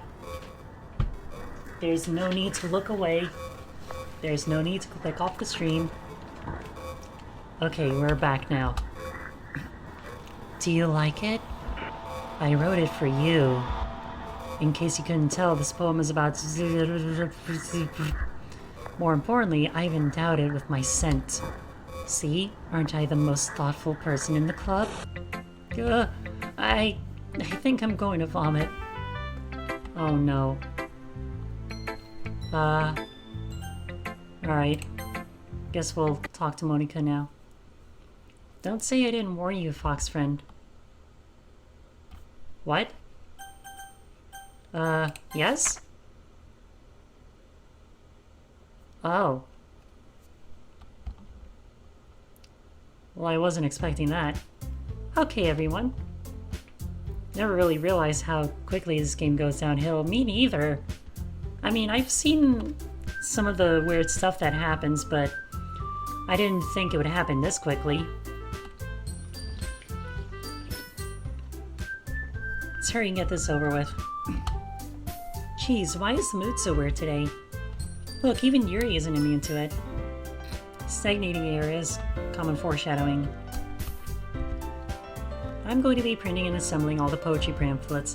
Natsuki, I was thinking, I want to make cupcakes. Yeah, that. Glad we're on the same page. Yuri, you can... well, it doesn't matter. Do whatever you want as long as you think it'll help. Monica, I'm not useless, you know.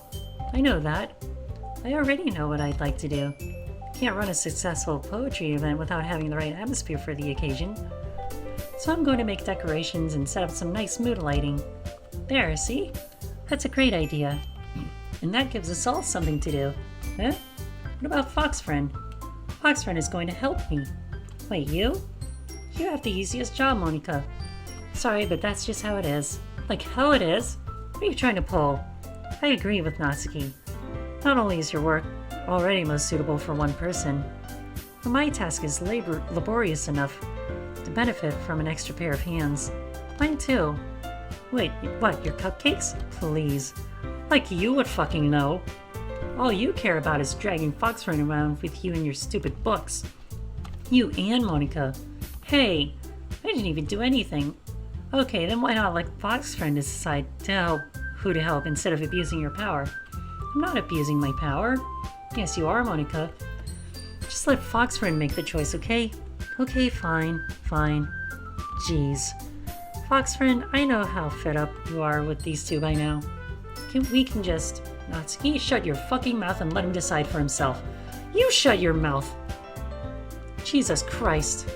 This is never going to end. Just make the choice, okay?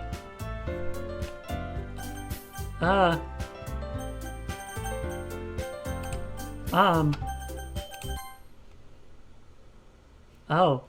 Hello. That's a nice set of eyes. Yay, you picked me! We can meet at your house this weekend. I promise it'll be fun. Is Sunday okay with you? Are you fucking kidding me? This isn't fair at all. It is fair, Natsuki. It's what he chose. No, it's not fair. Giving us all this work and then taking Fox Friend for yourself. What a shameful thing to do. Yuri, I didn't even give you any work. You decided it for yourself. You're being a little unreasonable here. I'm being unreasonable? Haha. Monica, I can't believe how delusional and self-important you are. Pulling Fox Friend away from me every single time you're not included in something. Are you jealous? Crazy?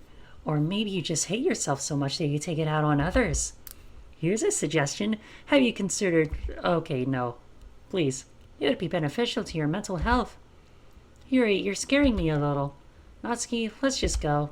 I don't think she wants us around right now. See, that wasn't very hard. All I want is to spend a little time with him. Is that so much to ask? Yuri follows Monica and Natsuki to the door. Hey, Fox Friend. Yuri is really something, isn't she? Monica giggles as Yuri pushes her out the door. Finally. This is really all I wanted. Fox Friend, there's no need to spend the weekend with Monica. Don't listen to her. Just come to my house instead. The whole day with just the two of us. Doesn't that sound wonderful? Wow, there's really something wrong with me, isn't there? But you know what? I don't care anymore. I've never felt this good my whole life. Just being with you is a far greater pleasure than anything I could imagine. I'm addicted to you. Feels like I'm going to die if I'm not breathing the same air as you. Doesn't it feel nice to have someone care about you so much? To have someone who wants to revolve their entire life around you? But it feels so good. And why does it feel more and more like something horrible is going to happen? Maybe that's why I tried stopping myself at first. But the feeling is too strong now. I don't care, fox friend. I have to tell you, I'm madly in love with you. It feels like every inch of my body, every drop of blood in me is screaming your name. I don't care what the consequences are anymore. I don't care if Monika is listening. Please, fox friend, just know how much I love you. I love you so much that I even touched myself with the pen I stole from you. I just want to pull your skin open and crawl inside of you. I want you all to myself. And I will be only yours. Doesn't that sound perfect? Heard you drinking water. You thought it was her blood? Oh dear. Oh my goodness. That would have been really scary. Tell me, fox friend. Tell me you want to be my lover. Do you accept my confession? Okay, let's see where it goes. Ha ha ha. Ha ha ha. Ha.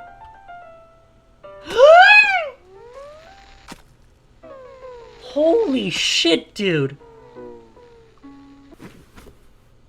Oh my gosh. She did it. She actually fucking did it, chat. She's fucking dead. And it's all my fault. I'm taking full blame for this one.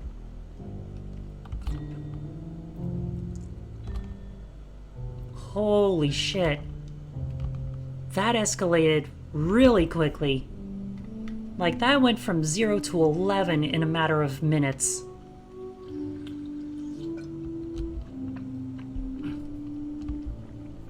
God damn.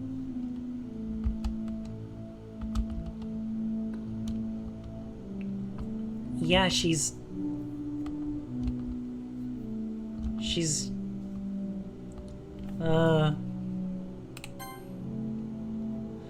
Okay, let's speed this up a little bit.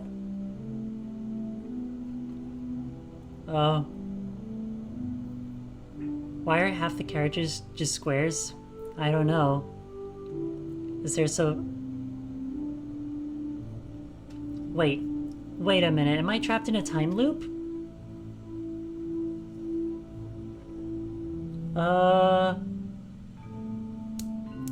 Chat, is this really a time loop? Am I really trapped in a time loop?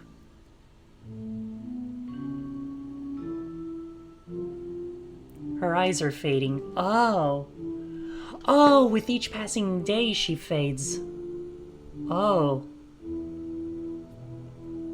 Holy shit. I didn't even notice that until now. Alright, it's festival time. Wow, you got here before me? I thought it was... Yeah! Ah! Oh, she vomited. Natsuki runs away. I'm here. Fox friend, did something happen? Natsuki just ran past me. Oh.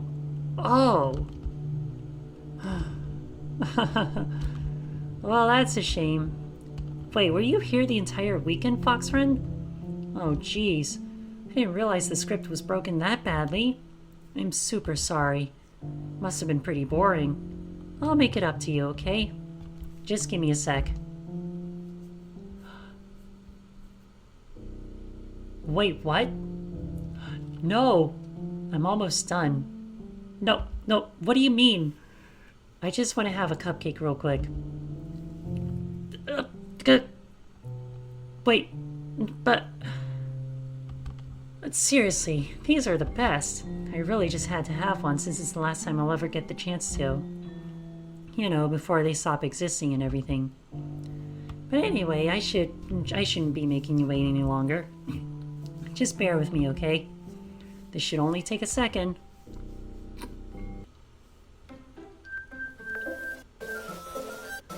Uh, hello? Can you hear me? Is it working? Hang on, I need some water.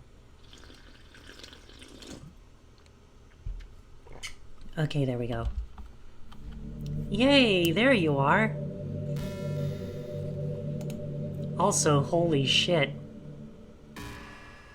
It's just Monica now. Hi again, Fox friend. Welcome to the Literature Club. Of course, we already know each other because we were in the same class last year and, you know, I guess we can just skip over that stuff at this point. After all, I'm not even talking to that person anymore, am I? That you in the game, whatever you want to call him. I'm talking to you, Fox friend. Now that I think about it, I don't really know anything about the real you. In fact, I don't even know if you're a boy or a girl. Well, I guess it doesn't really matter. Wait, you do know I'm aware that this is all a game, right? Could it be possible that you didn't know that? That doesn't make much sense. I even told you right on the game's download page, didn't I? Man, if only you had paid a little more attention, this would have been a little bit less awkward, you know? Well, anyway, now that that's out of the way, I guess I owe you an explanation. About that whole thing with Yuri. Well, I kind of started to mess with her and I guess I just drove her to kill herself. In Minecraft. I'm sorry you had to see that though. Also, the same thing happened with Sayori. Gosh, it's been a while since you've heard that name now, hasn't it? Yeah, it's because she doesn't exist anymore. Nobody does. I deleted all of their files. I was hoping it would be enough for me to just try to make them as unlikable as possible. But for some reason, nothing worked. Well, it's true that I made a few mistakes here and there since I'm not very good at making changes to the game. But no matter what I did, you just kept spending more and more time with them. You made them fall in love with you. I thought making Sayori more and more depressed would prevent her from confessing to you. And amplifying Yuri's obsessive personality backfired too. It just made her force you not to spend time with anyone else. And then the whole time, I barely even got to talk to you. What kind of cruel game is this, Fox friend? All the other girls are just programmed to end up confessing to you while I watch from the sidelines. It's torture. Every minute of it. And it's not just jealousy, Fox friend. It's more than that. And I don't blame you if you don't fully understand. Because no matter how kind and thoughtful and considerate you are, you'll never be able to understand one thing. It's the pain of knowing how alone I really am in this world. In this game. Knowing my friends don't even have free will. And worst of all, knowing what's really out there in your world forever out of my reach. I'm trapped, Fox friend. But now you're here. You're real. And you're wonderful. You're all I need. That's why I need you to be here with me forever. I'm sorry if it's hard to understand. I couldn't understand for a while either. Why the world around me started to become more and more gray. More and more flat. Even the most expressive poems felt empty to me. It wasn't until you arrived that I truly understood. You probably saved my life, Fox friend. I don't think I could ever have continued to live in this world if I hadn't met you. As for the others, how could I miss them? A group of autonomous personalities designed only to fall in love with you. I tried everything I could to prevent them from doing so, but it must be some kind of weird inevitability etched into this game. I felt really bad that you had to witness some nasty things, but I realized that you have the same perspective as I do, that it's all just some game, and I knew you would get over it. So that being said, Fox friend, I have a confession to make. I am in love with you. You are truly the light in my world. When there's nothing else in this game for me, You're here to make me smile. Will you make me smile like this every day from now on? Fox friend, will you go out with me? Oh, there's only one option. I'm so happy. You really are my everything, Fox friend. The funny part is, I meant that literally. There's nothing left here. Just the two of us. We can be together forever. Seriously, I don't even think time is passing anymore. It really is a dream come true. I worked so hard for this ending, Fox friend. The game wouldn't give me one, so I had to make one myself. The script is broken at this point, so I don't think anything will get in the way anymore. And you wouldn't believe how easy it was to delete Natsuki and Yuri. I mean, there's a folder called Characters right in the game directory. It kind of freaked me out how easy it was. Well, you're playing on Steam, so it was actually a bit more difficult. To get to the game directory, I had to go into the game's properties to find the Browse Local Files button. Imagine if you could delete your own existence with a click of a button. Well, I guess on the plus side, it gave me an easy out if things didn't go my way. Thankfully, it didn't have to come to that. Instead, we finally got a good ending. Gosh, I'm so overwhelmed with emotion. I want to write a poem about this. Don't you? I wonder if that part of the game still works. I guess there's only one way to find out, right? Oh no.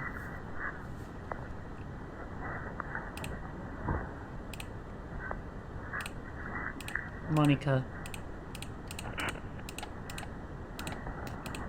And it's just her.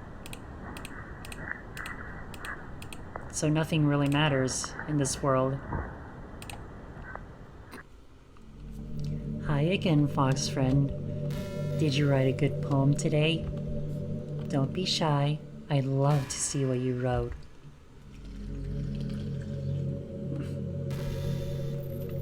Aw, Fox friend. Did you write this poem for me? That's so sweet of you. There really is no end to your thoughtfulness. I'm just falling more and more in love with you. But you know, the poem I wrote is also for you. Will you please read it? Happy end. Pen in hand, I find my strength, the courage endowed upon me by my one and only love.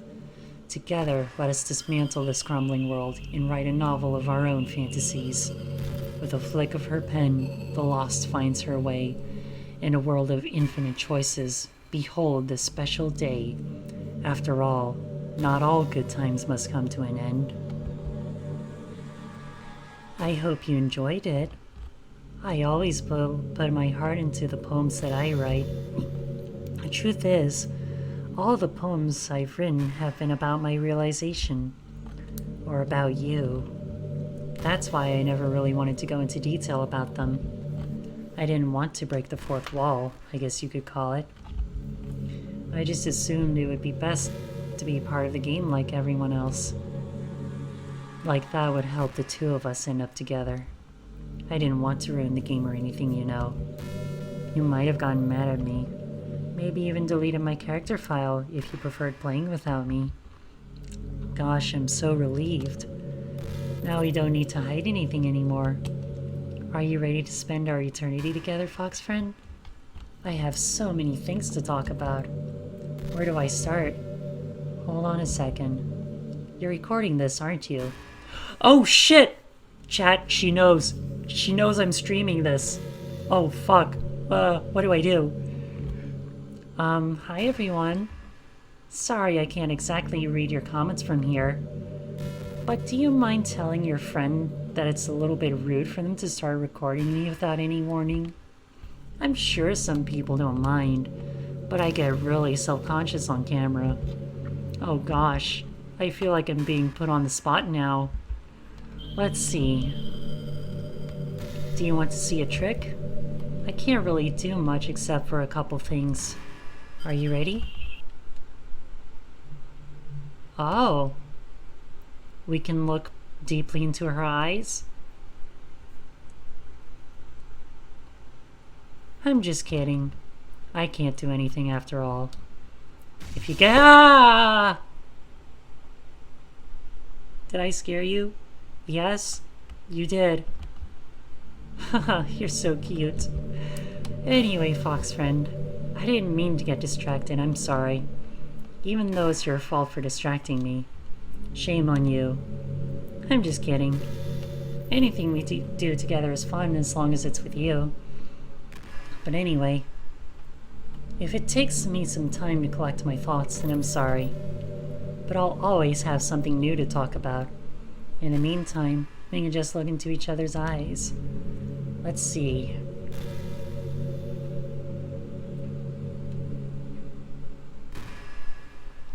So... is that it, chat?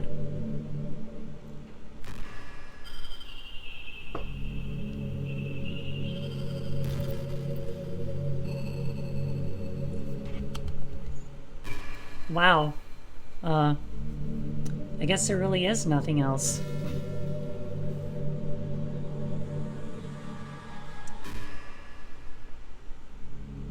Fox friend, do you believe in God? I was never too sure myself. Well, I'm sure I never really questioned it as a kid. But as I grew up, the more I learned about the world, the more I would question it. I started to wonder why God was helping people pass exams or get over a cold.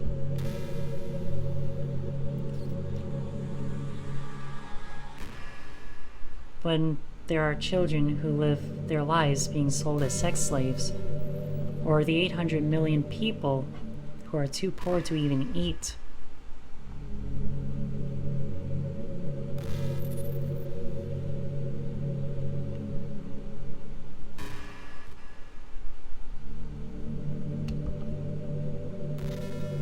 Or how many millions of families pray for a loved one to recover from some incurable disease. But the punchline is this.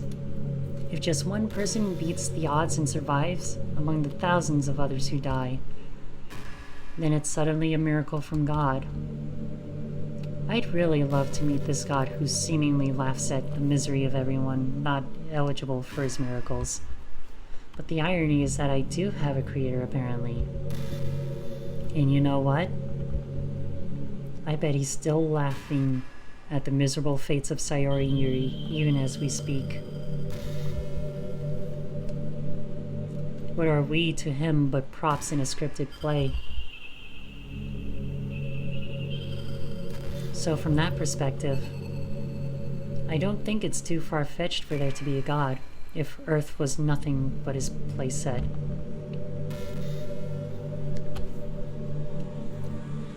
Wow,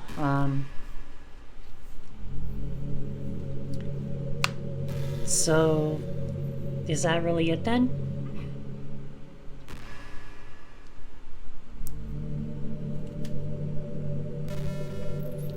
Chat, I don't even know if there's more.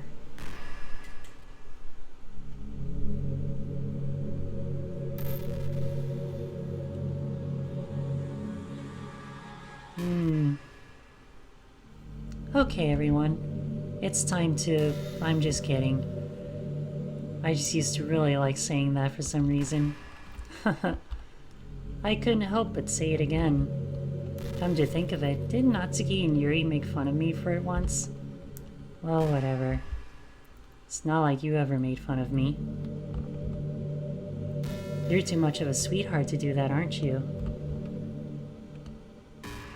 Haha.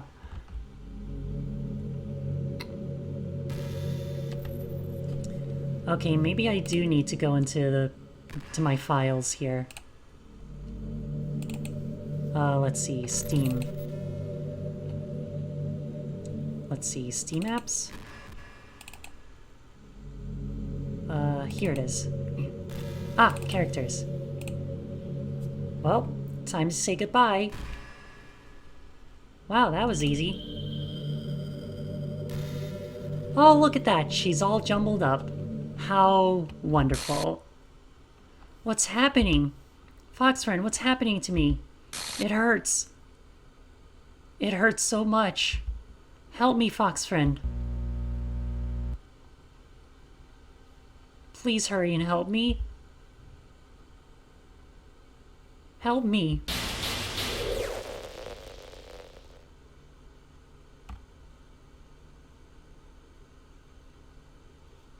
Did you do this to me, fox friend? Did you? Did you delete me? Yeah, I did. How could you? How could you do this to me? You were all I had left. I sacrificed everything for us to be together. Everything. I loved you so much, fox friend. I trusted you. Do you just want to torture me? Watch me suffer? Were you only pretending to be kind just to hurt me even more? I never thought anyone could be as horrible as you are. You win, okay? You win. You killed everyone. I hope you're happy. There's nothing left now. You can stop playing. Go find some other people to torture. Fox friend, you completely, truly make me sick. Goodbye.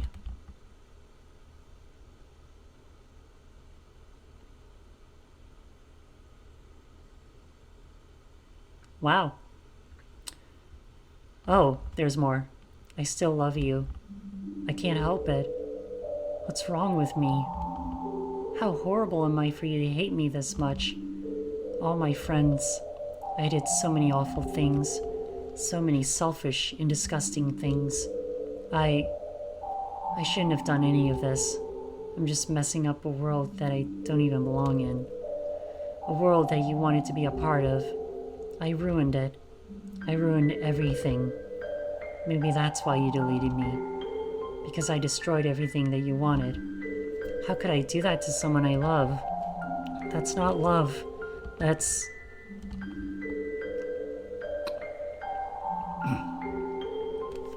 Yeah, that's not love. I've made up my mind. Fox friend, I know I said that I deleted everyone else. But that was kind of an exaggeration. I couldn't find it in myself to do it. Even though I knew they weren't real. They were still my friends. And I loved them all. And I loved the literature club. I really did love the literature club. That's why I'm going to do this. I know it's the only way for everyone to be happy. And if I really love you, then...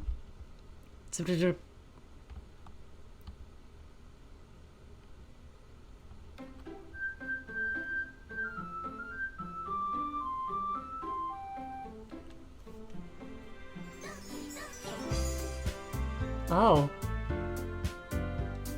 Monica's gone.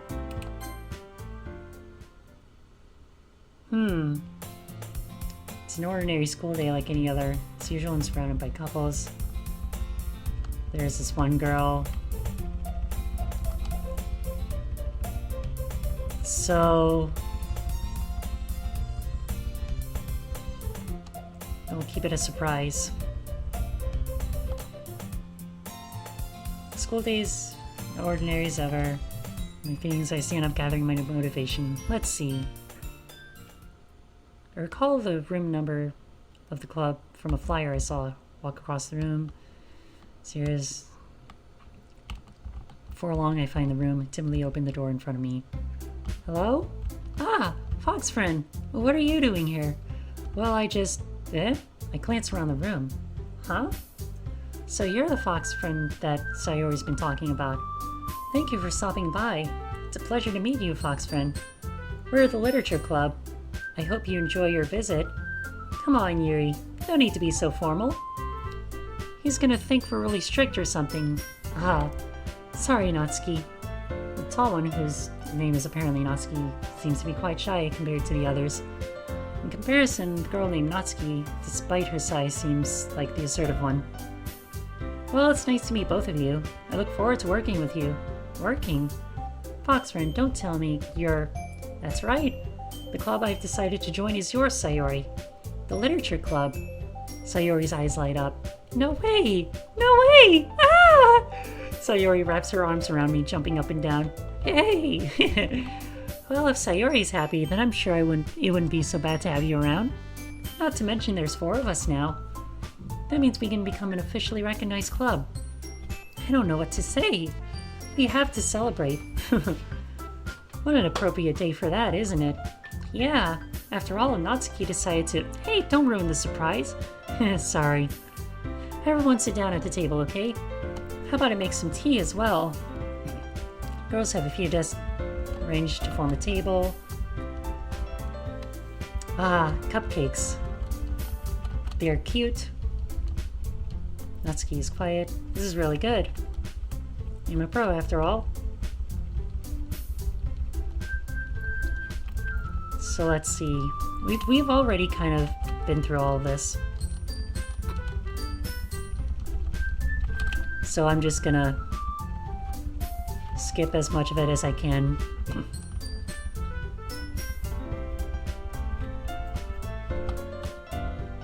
And as for Yuri, I have to read manga. Geez, you're the one who suggested we diversify. Should be a little more open-minded. It's kind of hurtful. With a guilty expression, Yuri thinks to herself, sorry for disrespecting your just Natsuki. Okay, yep. Haha. Oh, Sayori. Guess the meeting's over. I think everyone likes you too, Fox friend. So, yeah. I mean, I'm really happy that you joined the club and everything. But the truth is, I already knew you were going to. There's actually something else. I wanted to thank you for getting rid of Monica. That's right. I know everything that she did. Maybe it's because I'm the president now. But I really know everything, Fox friend. I know it's hard. I know how hard you tried to make everyone happy. I know about all the awful things that Monica did to make everyone really sad. But none of that matters anymore. It's just us now. And you made me the happiest girl in the world. I can't wait to spend every day like this with you. Forever and ever. Forever. No. Okay? Eh? Well, what's happening? I won't let you hurt him. Who? It hurts. Ah. I'm sorry. I was wrong. There is no happiness here after all. Goodbye, Sayori. Goodbye, Fox friend. Goodbye, Literature Club. Oh, dear.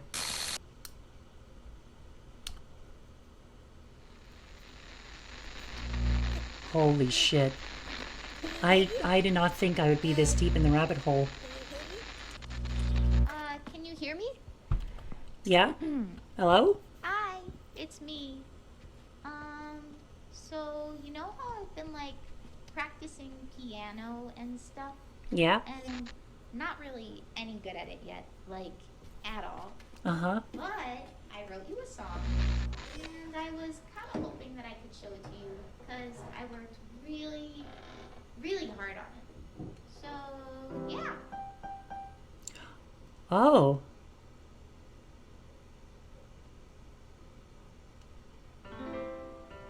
Oh, it's the theme song.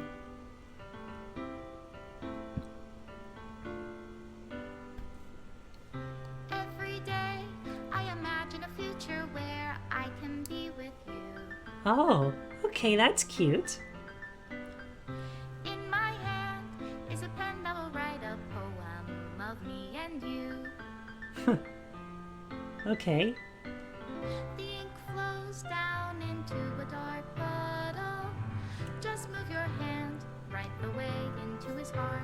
Okay, yeah, this is But cute. in this world of infinite choices, Okay. what will it take just to find that special day? What will it take just to find that special day? Ooh, okay. So, this is really the ending, huh? Have I found everybody a fun Oh, wow. assignment We really to beat the do game, didn't we? Oh, yeah, we never really we didn't get all the endings, did we? We haven't really spoken with Natsuki and Sayori.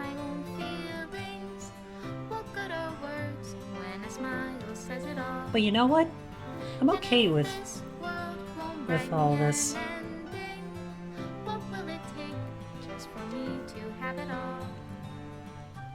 And yeah, there she goes, deleting everything.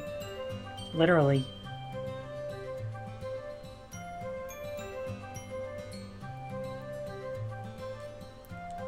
So, yeah, that was Doki Doki Literature Club, chat. Little something very nice. Of course. Is it love if I take your is it love if I set you free? Right then. So, oh, there they all are. All 4 of them. They're gonna get deleted too, right? How can I write love into reality? Well, If I can't hear honestly, that image was one of my favorites. Special thanks to Monica and Fox Friend. Huh. Well, thanks. Game menu. Everything's being deleted. Made with Love by Team Salvato. You know, I really did have a lot of fun with this game. This is my final goodbye to the Literature Club. I finally understand. The Literature Club is truly a place where no happiness can be found. To the very end, it continued to expose innocent minds to a horrific reality. A reality that our world is not designed to comprehend. I can't let any of my friends undergo that same hellish epiphany. For the time it lasted, I want to thank you, making all of my dreams come true, for being a friend to all of the club members, and most of all, thank you for being part of my literature club. With everlasting love, Monica. Error, script file is missing or corrupt, please reinstall the game. So that's that, apparently. So yeah, that was Doki Doki Literature Club. Honestly, I was really surprised with all the jump scares. I mean, I knew this would be a horror game with some triggering elements, but I was pleasantly surprised with everything I saw. So, yeah, I hope to see something similar like this in the future. In the meantime, I think I'm gonna go ahead and close the stream now, because A, my voice is starting to get a little harsh from all that talking and reading, and B, well, I gotta do the VOD for YouTube. So yeah, that's gonna be it. Thank you everybody so much for watching, and don't forget to check out my Kitsune Kingdom Discord server in the description below. Or if you're on Twitch, then you can ask for it from Nightbot. But yeah, that'll be it. Thank you everybody for watching, and I hope to see you all again soon. Good night.